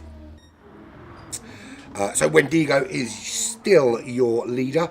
The gap is still floating around that 32-33 second mark. Not quite enough still for a free pit stop, which is what he's going to need if he wants to stay ahead of Kevin. His pit window is very quickly looming. And he's going to have to run for the final stint of this race, which will be somewhere around probably 40 to 45 minutes. Well, there's 45 minutes left from now, isn't there? Yeah. So essentially, he's going to have to run about 40 minutes on the medium compound tyre. And he's going to have to do some chasing, I think, because Pascozas, he will have to pit again at some stage. I don't know if he's got enough there to take him to the end. So I think he will have to pit as well for mediums, but much later on in the stint. Kevin behind, however, can he go to the end of this race? I'm looking at his fuel situation. I'm thinking about what his fuel was like after the first stint when he came in. And I'm not entirely sure he's got enough to take him to the end of this race without significant fuel saving. And if he is doing significant fuel saving, how does that fare with the cars around him who won't be and will be pushing? I mean, look, he's still in a very good position to make it 4 wins from 4. And you can never count this guy out because he's a ridiculous alien in terms of pace. He's just so much quicker than anybody, anywhere, ever. And, I'm gonna say it. Sometimes racing against him must be really fucking boring because you're going into every race knowing you're never going to win. However, today, I think if there's ever going to be a chance of this man getting beaten, I think it might be today. Potentially, unless of course he is just toying with us like he usually does. I do get the impression at times that he does play a little bit of theatrics, where he could go faster, he could burn less fuel, but he doesn't. He deliberately engineers it to make it closer when it doesn't need to be deliberately engineered in such a way. And then actually he's got a super crazy place to burn all the time. But we'll see. We will see when the time comes. There is Flinty. He apparently tastes minty. So I've been told. I don't know if that's true, but I did read it in a book somewhere. He's running to the end of this race on those medium compound tyres. We can see the difference in how long. I'll show you how much fuel he's got on board, which you can see here. to press the button correctly. Oh, there we go. So you can see here that he's got, that is the sort of fuel you would expect to see at this stage, maybe a little bit less, to take you to the end of this race. That, without question, will take you to the end. That, I'm not entirely sure will. If you consider that Kevin pitted just after the 45-minute mark, having depleted half a tank of fuel, there is about a similar time left, and he's got less fuel for that time he has left. But, you know, he can, of course, he can fuel save a bit, and that, I'm sure that's what he'll do. But I think the problem's going to be is if he has to fuel save more than the cars around him, how much does that guarantee he stays ahead? The gap at the moment is 40 seconds to Windigers. It has closed it a little bit, but Kozas still 6.5 seconds up the road. We'll see. We will see what we will see. So Arminis goes in for his final pit stop. It's earlier than he needed to, but clearly working to a particular strategy. And of course, the other thing you do when you go in for your pit is you calculate where you think you're going to come back out, because that is part of the whole thing. Is you need to know that you're going to come out in some clear air. You're not going to put yourself into an insane battle, or if necessary, you put yourself in behind a car that you know is going to pit to get that position back. That's ideally where you want to be. So he'll come in, and I think he'll probably come back out in 9th place, because I think Demos is about to breeze through. Or will he? No, Arminis is back out, so he stays in 7th. That is good news for him, because Demos will have to pit again as well. So very good news for Arminis coming out in 6th place. Ahead of him, who has to pit? Stormfly, he's running to the end of this race now. So he doesn't, at 16.9 seconds. He's going to need to make up on the medium tyres if he wants to catch him. Monkey Man Macho, I think he's going to have to pit again. Fuel-wise, he might just be okay with some fuel saving, but I think his tyres, particularly his rear tyres, might give out. And into the wall goes Monkey Man Machine, Monkey Macho Man, whatever his name is, M&M. Yeah, so some damage to his car there. He's 55 seconds behind Flinty. I think he's going to be caught by Stormfly, because Stormfly's got that gap down to 7.3 seconds. There goes Flinty. He's 11 seconds behind Kevin. We know he's running to the end of this race. He's on the medium compound tyre. We also know, or we think, that Kevin is planning on running to the end of this race. But I have a little question mark over whether he has got the fuel to push as hard as I think he would like to. Paz Kozas, he needs to stop again. When he stops, I don't know. I think he can hang on probably another 10 minutes and then have a sort of 30-minute stint at the end.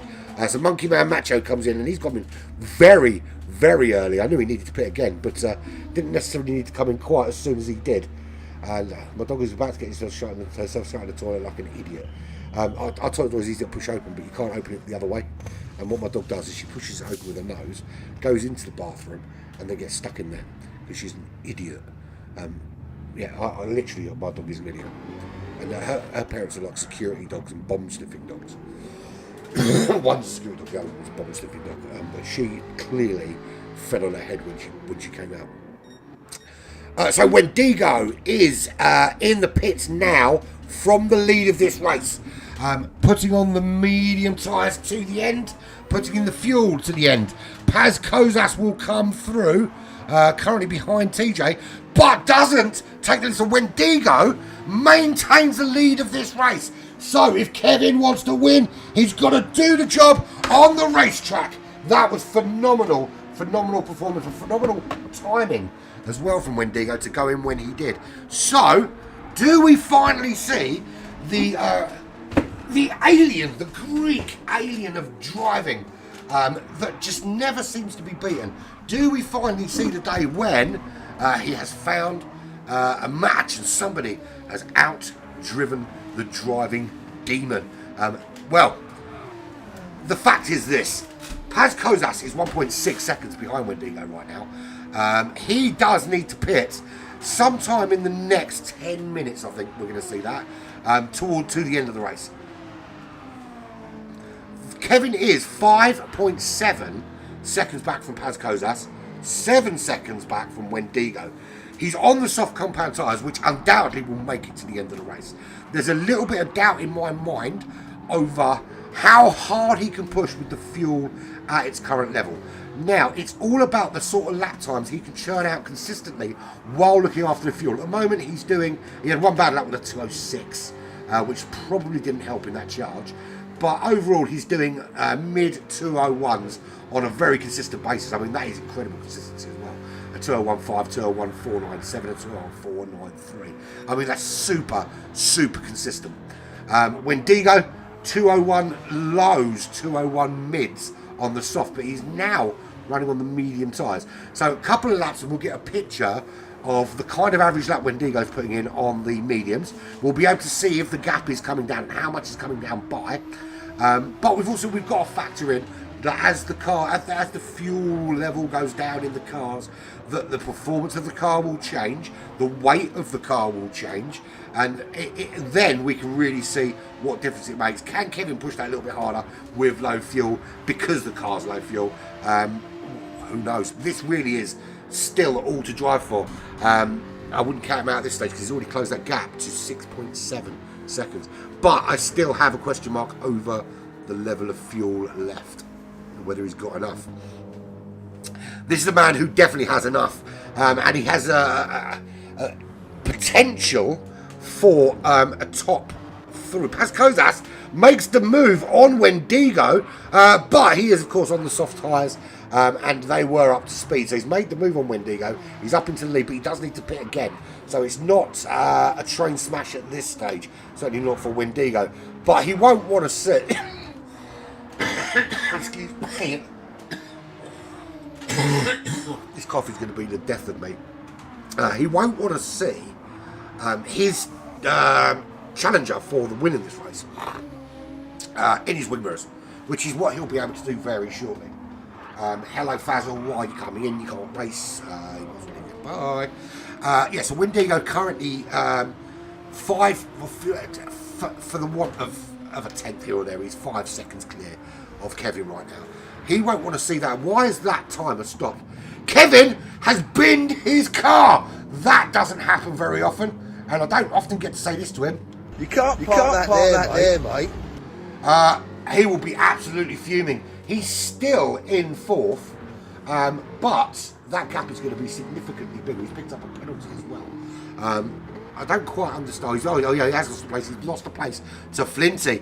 So this could be the day we see the king of driving, as I would self-appoint him because of the way he's been driving, dethroned, debagged, de-trophied. Actually, we do see it looks to me like we're making it out of the nighttime cycle finally.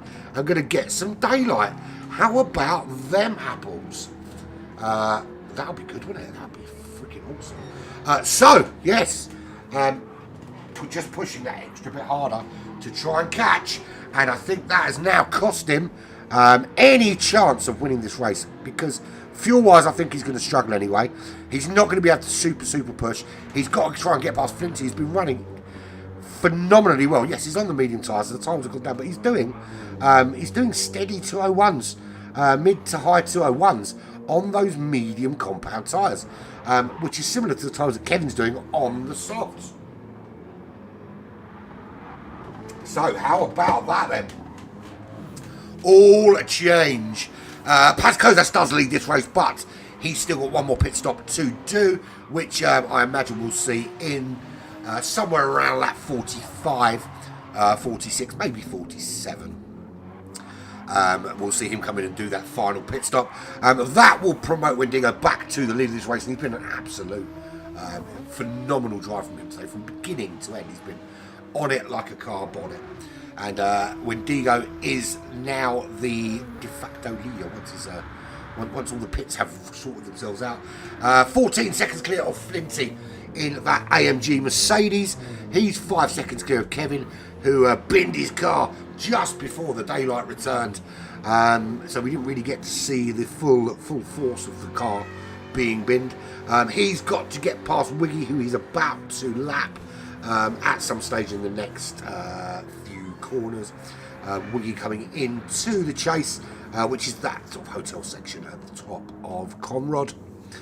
Conrod, of course, being the long straight, or the long back straight here at Bathurst, or Mount Panorama, whatever you want to call it. It's Bathurst. I don't, you can stick your Mount Panorama off the bar. It's Bathurst Racing Circuit. And there we go. So, lap 43 completed. Lap 44 commences. Well, at least it does for Kevin. For the guy he's following at the moment, Wiggy, lap 43 has just commenced.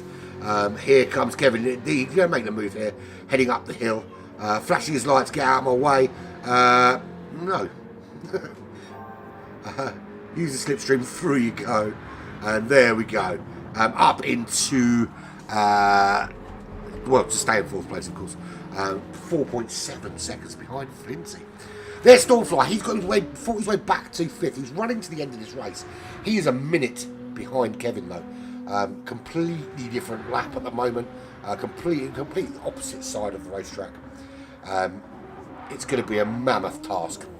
However, that really depends on Kevin's fuel situation. If he has to pit again and put on some more fuel, then that will significantly improve Stormfly's chances of catching him. Of turning him into a cat. No, of catching him. Particularly if he can chuck in some quick laps along the way. But he's only doing 2:02s in that GTR in comparison to Wendigo, who's doing very solid mid-time ones. Monkey Man Macho in 6th position. He's running to the end of this race now. He's on the medium time. Bloody cough. 15 seconds behind Stormfly. He's going to find it very difficult to close that gap. Although if he can continue doing 201s, high 201s on the mediums compared to Stormfly's mid 202s, he may well catch him. We've still got quite a few laps to go. 30 minutes left of this 2-hour race here at Bathurst. This is Black Flag Racing Team's Staying Power Endurance Series. A series of 2-hour races in iconic cars across GR1, 2, 3 and 4. All across the world, with which culminates in a 3 1-hour race extravaganza at the end of this long, arduous season. So yeah, 2-hour races all the way through until we get to the final race, which is 3 1-hour races back to back to back. Yellow flag. Monkey Man literally bouncing his way through the circuit at the moment. Yellow flag is for who? Who has crashed it? Armitage is 6.5 seconds back. He's on the medium tyres. Can he catch Monkey Man Macho? Well, certainly potential there. Certainly potential. 21 seconds back. 21 seconds back to TJ. TJ, who finished second last time out at St Croix. He won't have practiced too much for Bathurst because he wasn't expecting to be here. But he gave his wife a migraine and they had to come home from wherever they were. And so that left him free to race, of course. He's 21 seconds back from Armitage GTLTU. 3.3 seconds clear of Demos, who ordinarily would be somewhere there or thereabouts where Kevin is. But not today, my friend. Not today. And TJ, this is just for you, my friend. How dare you? You have stolen my dreams, my childhood with your empty words. There you go, just for you. And that one you sent me earlier, it's far too long to stick as a fucking on a soundboard, you bellend. It's like fucking 30 seconds long. That's not happening. Right, so Wiggy running in the final of the top 10 spots. He's 9 seconds behind Demos, running to the end of this race now. I think he should be right for fuel at this stage. And there's Flinty coming up to lap Demos, actually. So Flinty in the middle of a Wiggy and Demos sandwich. Old Man Jay, he's in 11th, and Demos coming through in 9th. Flinty coming through in 3rd, and Rob coming through in 13th. Yeah, that was a bit weird. He kind of slowed up on the straight there to let some lapping cars through, but there was cars on many different laps coming through there. That was a bit insane. And obviously the next car that's going to come up behind them should be Kevin. But yeah, so Rob's unlapped himself. Meanwhile, so Kevin kind of stuck. Kevin's already through, but he's stuck in between Old Man Jay and Clear to Go. Clear to Go does move out of the way, but he nearly kills himself doing it. Can't park that there, mate. You can't park that there, mate. He's currently running in last place because Bandit has soft rage quit into the pits. There he is. He's been there for 40 minutes now. Didn't even make it halfway before he realised that car was absolutely fucking useless around Bathurst. So Paz Kozas still in the lead of this race, 2.6 seconds in that 911 Porsche. He will pit. If he doesn't pit now, he will certainly pit. I said anywhere up to lap 47. I still stand by that. I think he'll do one more lap and then come in and change out those tyres for the mediums, put on a blast of fuel to get him to the end. Wendigo, he is currently running second, but can run to the end of this race quite comfortably on those medium tyres. The gap back to Flinty, 15, nearly 16 seconds. Flinty gap from the leader, 18 seconds, although we know Paz Kozas is pitting again. Flinty is not. He's also running on those medium tyres. He's got plenty of fuel to see him to the end. Now, we saw Kevin bin it and lose out that third place to Flinty. He's now tucked in behind his compatriot and teammate Demos, who'll give him a little bit of slipstream up the hill and then obviously move out of the way so he can come flying past. His gap to Flinty is 1.8 seconds, but I'm not entirely sure he's got the fuel that will take him to the end of this race. Certainly not with any kind of significant push. Maybe he can hang on with what he's got there. But look, the fact remains that in the first stint with half a tank of fuel, he lasted 45 minutes on the fuel that he had.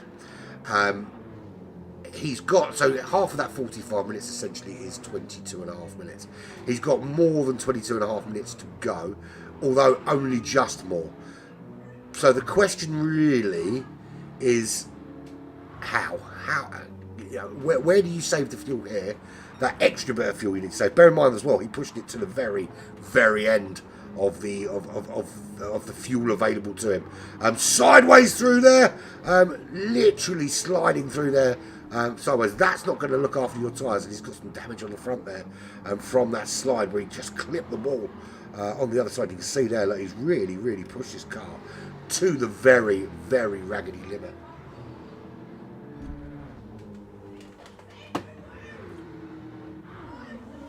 There's a minute back to Stormfly. If Kevin does pit again, he's going to benefit, but not hugely. He would need Kevin to go into the pits twice backwards and crash on the way out before he's going to gain fourth place. Unless, of course, he can increase that pace significantly. And that's not going to happen if you can't park that there, mate. Facing the wrong way completely, so he's not going to catch Kevin at all. That's 16 seconds from back to Monkey Man Macho, significantly reduced now down to 4 seconds by the time he gets back up to speed. So 5 seconds basically.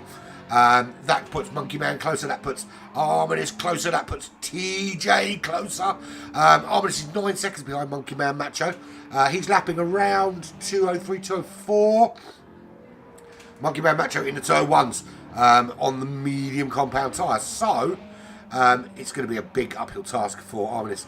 As uphill a task as it is driving up to the mountain section here at Bathurst. TJ 22 seconds back. Not really got the pace in that Volkswagen, the wagon of the people, that he is going to close on Arminis. I think 8th is probably his spot. Unless, of course, he crashes and he gets caught by this man here.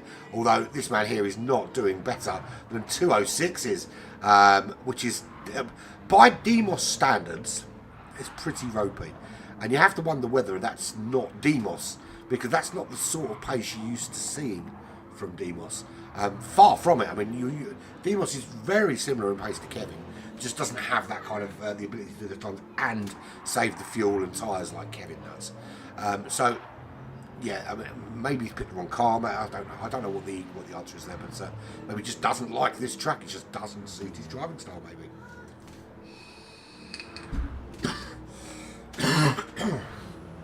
Wiggy running into the post of Pascozas finally does pit lap 47, or actually lap 48 he's done it. So Wendigo takes the lead of this race for the last time, and I think this is the last time we'll see the lead changing hands here, because he is significantly ahead of Flinty. Flinty 16 seconds back from Wendigo, 16.1 seconds. Kevin back into that top 3, still potentially a second place in it for him. Pascozas will come back out in 4th place. Now, if Kevin is struggling with fuel at the tail end of this race, and Pascozas can stay within touching distance, there is still a potential top 3 for the Lithuanian driver. Who knows whether he can do that? I think at the moment it hinges on Kevin and his fuel situation. There are about 20 minutes left by the time he hits this mountain section, and he's got almost 20 minutes worth of fuel left in the car, but he hasn't got the sort of fuel that's going to allow him to push hard, whereas Flinty ahead and Wendigo ahead both have plenty to push to the end, especially Flinty.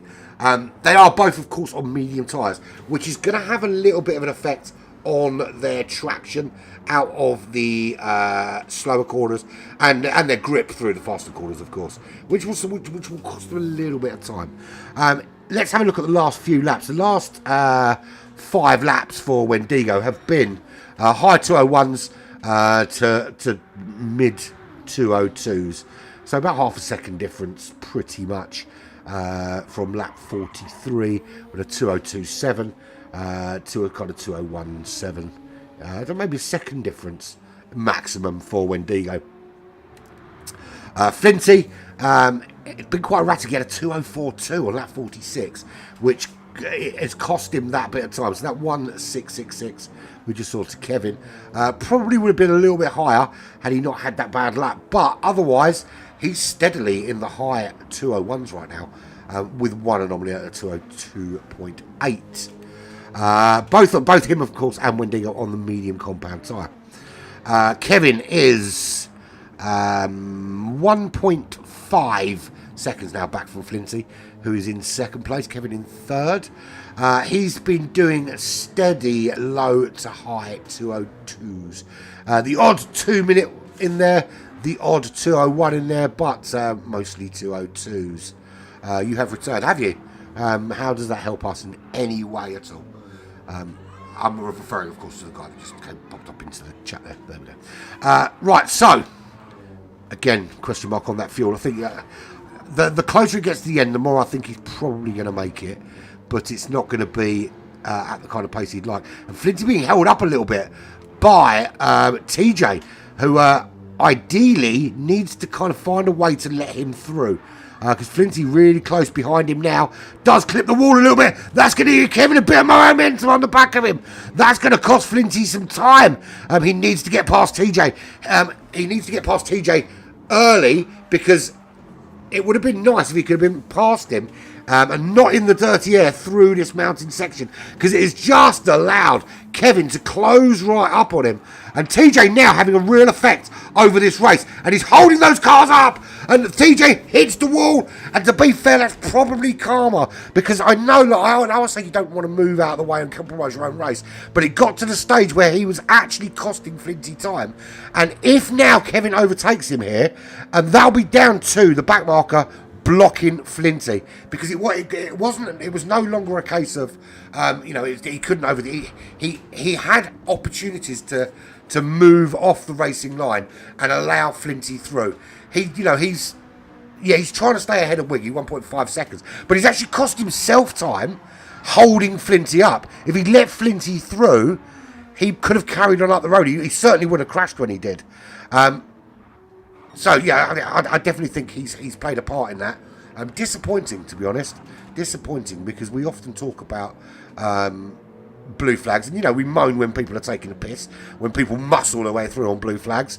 Flinty did the right thing and stayed in there and stayed in there and stayed in there, and he just didn't give him room. There was 2 cars racing behind him, and he's essentially given the second of those 2 cars a massive advantage by holding Flinty up. But there we go. It is what it is. So Kevin is now able to push. He's on the soft compound tyres. He's now well within slipstream range when they come to Conrod. And I think Flinty now is going to be in trouble. Had Flinty been able to get around TJ when they were in this section last time, I think he might have been able to hold off, certainly for a few laps anyway. But now it's going to be almost impossible for him to hold Kevin at bay, because Kevin's been given that a little bit of a helping hand to get closer and can now kind of make that move. I'm disappointed, to be honest, that it's not been. It's been decided by a back marker rather than just these 2 guys racing. That it wasn't just down to pure racing and because the thing as well is Kevin's not in a position where he can super push with the fuel he's got. He has to be careful, and maybe he wouldn't have been able to get that extra impetus by himself. But it is what it is. So when Digo leads the way, 19 seconds clear, but for a massive cock-up, should win this race quite comfortably when we cross the checkered flag in about 15 minutes' time. So somewhere about 8 more laps to go. So maybe we will reach 60 laps here. Maybe we just might. Kevin does get ahead of Flinty. That helping hand from TJ has just kind of handed Kevin essentially a higher step on the podium for me. I've asked Flinty, I'd be pretty fucking pissed off in all honesty. But it is what it is. I think, look, Kevin probably would have caught him anyway, but he certainly wouldn't have caught him on lap 52. It may have been much later on in the race when Kevin was less in a position to be able to defend because of the lack of fuel. So yeah, definitely back markers there played a part. That's the other side of it. We do talk about back markers. I've always said I don't expect a back marker to have to just move out of the way. It's not just because you're faster than someone doesn't give you the right for that part of the racetrack, and that's why I've always said you shouldn't just move out of the way and compromise your race. But by the same token, specifically holding somebody up for a period of time is not the done thing either. Is that those cars are coming, so plan ahead. Think about when they're going to arrive. Think about how you're going to, you come around the corner here and the car's behind you. Okay, look, I know on this corner, if I go a little bit wider and just and take a different line through there, these cars can come through. But he just didn't do that and didn't allow them through. But it is what it is. And the irony is there was a big enough gap at that time between Flinty and Kevin that he didn't have to let both cars through at the same time. They weren't like they are now. There was a much bigger gap between them. I think it was almost 2 seconds at the time, so he could have let one car through, then let the other car through, not compromised his own time so much, and certainly wouldn't have crashed going into Conrod. Yeah. Anyway, that's my rant over. My disappointment is gone. Paz Kozas running in 4th place. He's 4 seconds behind Flinty and could potentially still get involved in that top 3. The top 4 now very much pulling away from everybody else. 1 minute 18 seconds clear of Monkey Man Macho, who is currently the best of the rest. He's got Stormfly with him though, and Stormfly is not going to allow Monkey Man Macho to disappear off on those medium tyres. Now bear in mind that of course the Stormfly is on the soft compound tyres. Did he have a problem? Because I'm pretty sure he was already ahead of Monkey Man Macho at one stage, wasn't he? Maybe he wasn't, but it's his race on at the moment. 9/10 of a second. Stormfly in 6th. Arminis back in 7th place, 13 seconds behind Stormfly. That has come down a little touch, not significantly, but a little bit. He's on lap 52, of course, with TJ 35 seconds back. Some more blue flags waving for the cars ahead. TJ through Wiggy. Wiggy is just 1 second now behind TJ, which would have been helped by the fact that TJ crashed. He crashed. Right, is Wiggy able to get ball? Wiggy's on the soft tyres, as is TJ. They're both on very, very similar fuel, actually. I don't know, they're not. It was Arminus and TJ that were on similar fuel. So Wiggy, question mark on him making it to the end as well. I think he might just be all right. I mean, if Kevin's all right, then he'll be all right. Yeah, they're both very similar. Kevin and Wiggy, very similar fuel on board to the end. Demos running in 10th place. He's never really been in this race at all. You would expect him to be there or thereabouts most of the time, but no, not really in it today. Old man Jay is he's 2 laps back from Demos in 11th place, but he is comfortably at the moment ahead of Ricardus, who is 15.7 seconds behind, running in the Porsche 911 RSR, and he's just had Kevin lap him, and now he'll have Flinty doing the same thing very, very shortly. Clear to go at the back of the pack. There, he's in 13th place. And Bandit has, after his 40-minute or plus break in the pits, has come back out. He's on lap 28. It's 20 laps, essentially, he had a rest for before coming back out. Yeah, he's in 28 laps in. He's essentially finishing the race so he can get some points. Smart move, man, smart move, because if he'd still been in the pits, you could have argued. But yeah, this car was absolutely the wrong car for this track, and I don't know if he's going to admit it, but he probably should do. And it's I crashed. You crashed. How are you coming fast? Well, you're not coming fast because you're in the wall a lot. The problem is when this car goes into a wall, it seems to be so difficult to get it back out of it. So there's your race leader with just 10 minutes left of this 2-hour endurance race here at Bathurst. He is 16.5 seconds clear, and it is Wendigo of Lithuania in the Nissan GTR. Very, very good performance from him today. He has led pretty much every single lap here, for the most part. I mean, yeah, there's been other leaders, but those other leaders have been out of sync in terms of pit stops. I don't think it's ever been in doubt for Wendigo to win this race, to be honest. Kevin is 16.4 seconds back.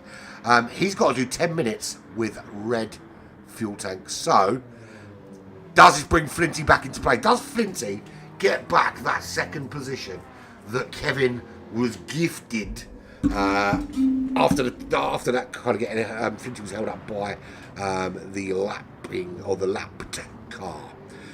Back end of Kevin's car just stepping out a little bit, that's not going to help his rear tyres. I think he's going to struggle a little bit here. And Russ still insists that he's slightly underfueled, and then pushing is going to cost him. Flinty's keeping it within 2 seconds. He's got plenty of tyres available to him. He's got plenty of fuel available to him. He's going to push this to last. And do you know what? It's certainly potential here. Paz Kozas as well is potentially in this for a top 3. If he can stick within that kind of 2 seconds of Flinty in third, and Kevin really does have problems, this could very easily be the first time we see Kevin in this tournament not only not win the race, but not finish inside the podium places. And that would be brilliant. I mean, not for Kevin. He'd be fucking fuming, I'm sure. But I think that'd be brilliant for everybody in the fact that, you know, you can see that finally the guy that just ultimately seems unbeatable, and then ultimately you go into every competition thinking, well, I can't win this because he's going to bloody win it. What's the bloody point? But you'll finally see that he is fallible and can be beaten. But it does require, obviously, a reverse championship scenario. But, of course, you know, if you overtake him in the championship, the other problem is, of course, he moves further up the bloody field on the grid. But, you know,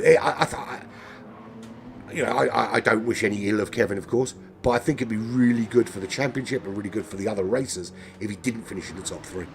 And that's not, I don't mean that in a bad way, I mean that in a positive way for everybody. So Paz Kozas sticks within 2.1 of Flinty. Kevin just holding 2.1, so between 1.9 and 2.1 from Flinty at the moment. But is going to struggle as the race goes on to maintain keeping that car on the road. I can't see. We've essentially got 4 more laps to go, and he's got to try and hold on for 4 more laps with blinky fuel lights. So yellow flag up ahead from Wendigo. No overtaking from here, but that doesn't matter because Wendigo doesn't need to overtake anybody. He is the overtaken. This hasn't been. I think did you mean been a good? Yeah, it has been a good watch. It has, and there's been some close racing throughout. Yeah, I think it's been a really good race actually.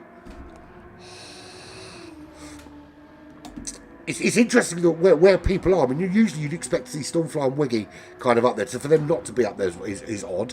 To see Kevin struggling to get up there has been kind of odd. To see how well the new guys, Monkey Man, he's performed very well. Flinty is, I mean, he's only, I say new, I mean, he's raced with us before, but this is only his like third race with us. He's performed really well in that top 3. TJ second in the championship, not really been at the races today. Demos, who ordinarily is in the top 3 on a pretty regular basis, and Bandit in the wall again. Yeah, he's been struggling today. Bandit brought completely the wrong car. He might as well have turned up on a fucking push bike because that car has really not worked in the slightest. And again, that car is properly sideways.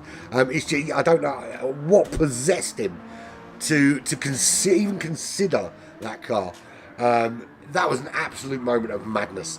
He's been touched by madness to have even brought that car to this particular race.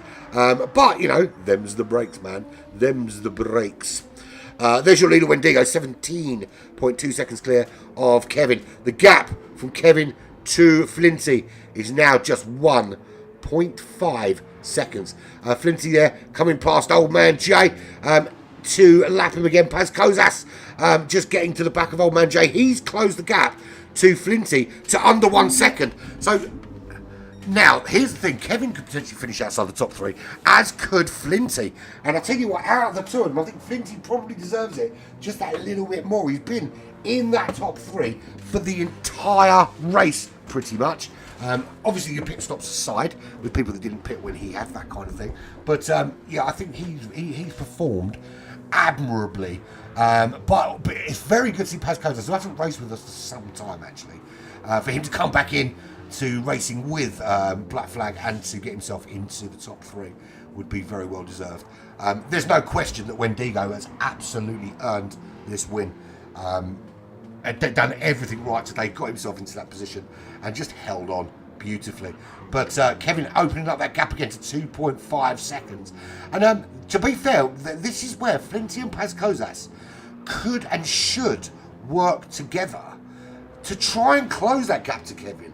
A little bit of bump drafting down Conrad, just to kind of push each other along, because, you bump draft the car in front of you, they pull you along with them, and Flinty gets a little bit squirrely. Paz Kozas up into the top 3. Oh, that's so devastating for Flinty. Just he had a couple of problems in this mountain section, and it's costing him some time. His tyres and fuel are fine.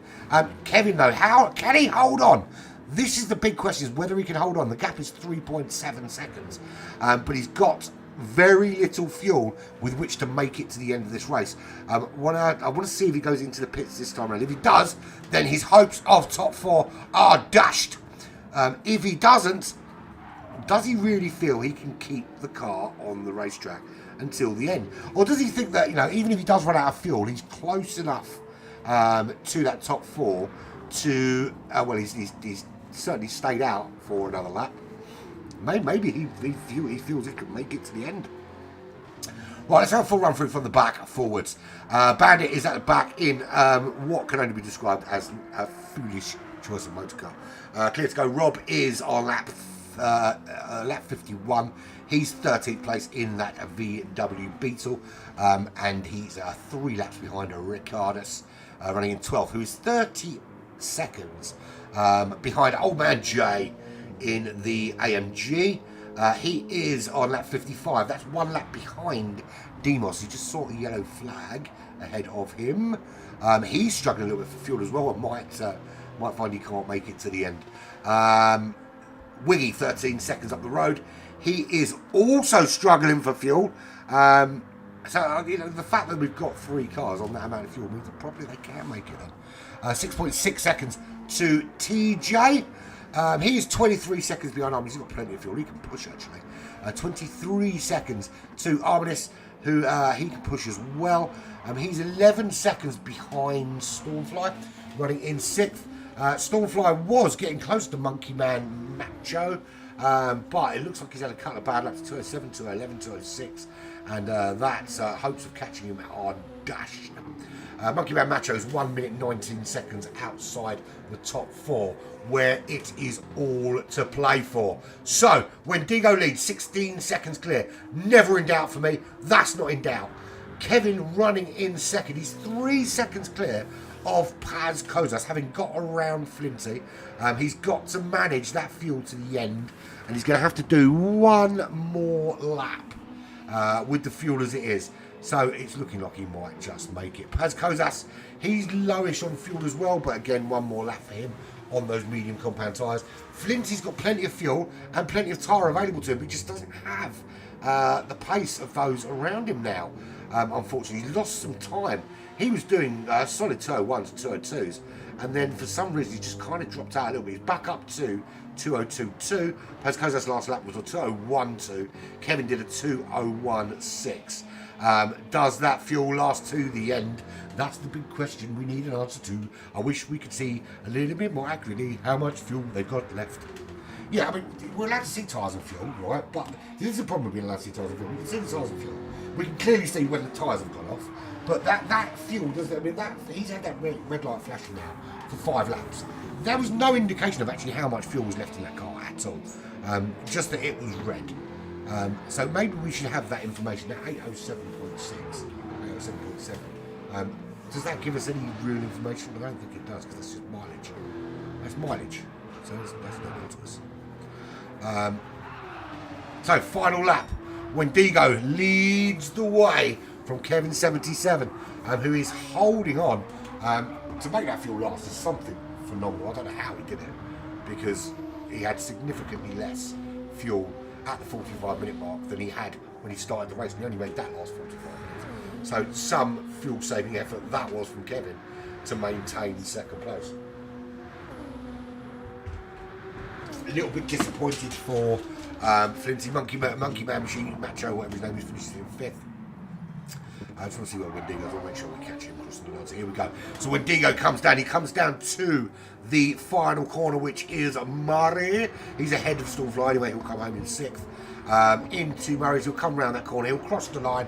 And there is your winner, Wendigo, Lithuanian driver, in that GTR. Takes the checkered flag. Stormfly comes home in 6th.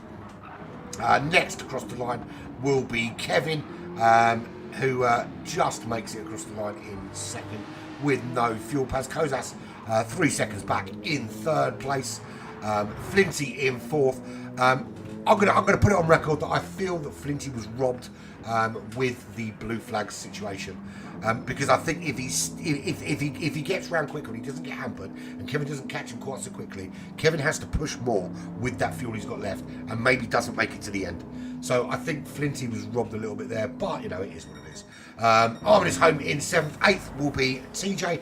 Wiggy comes home in 9th with Demos in 10th. Old Man Jay in 11th. Ricardus in 12th. Clear to go in 13th. Bandit in 14th after just 34 racing laps. And we'll see Wiggy cross the line here in 9th position. And there we go. But there is your winner, Wendigo. Absolutely dominant today. Without question, deserves that he completely took control from minute 1 to the final minute of this race, and takes that win. Well done, Wendigo. So there we go. Done and done and done. We move on next week. We are at Kyoto. Same bat time, of course, same bat channel. No broadcast tomorrow. This is the last one for the weekend. For the first time in ages, it's the last one for the weekend. We're back on Monday with round 2 of the what I think is going to be hugely popular Black Flag Gauntlet. 3 20-minute races. No one knows what car or fuel or tyres or anything or track or anything will be until it is randomised live here on Black Flag Racing TV. So all that's left to say is thank you very much for joining me for this 2-hour racing fest here at Bathurst. I've been Adam Pirate. This has been Black Flag Racing TV with Staying Power Endurance, and it's been emotional.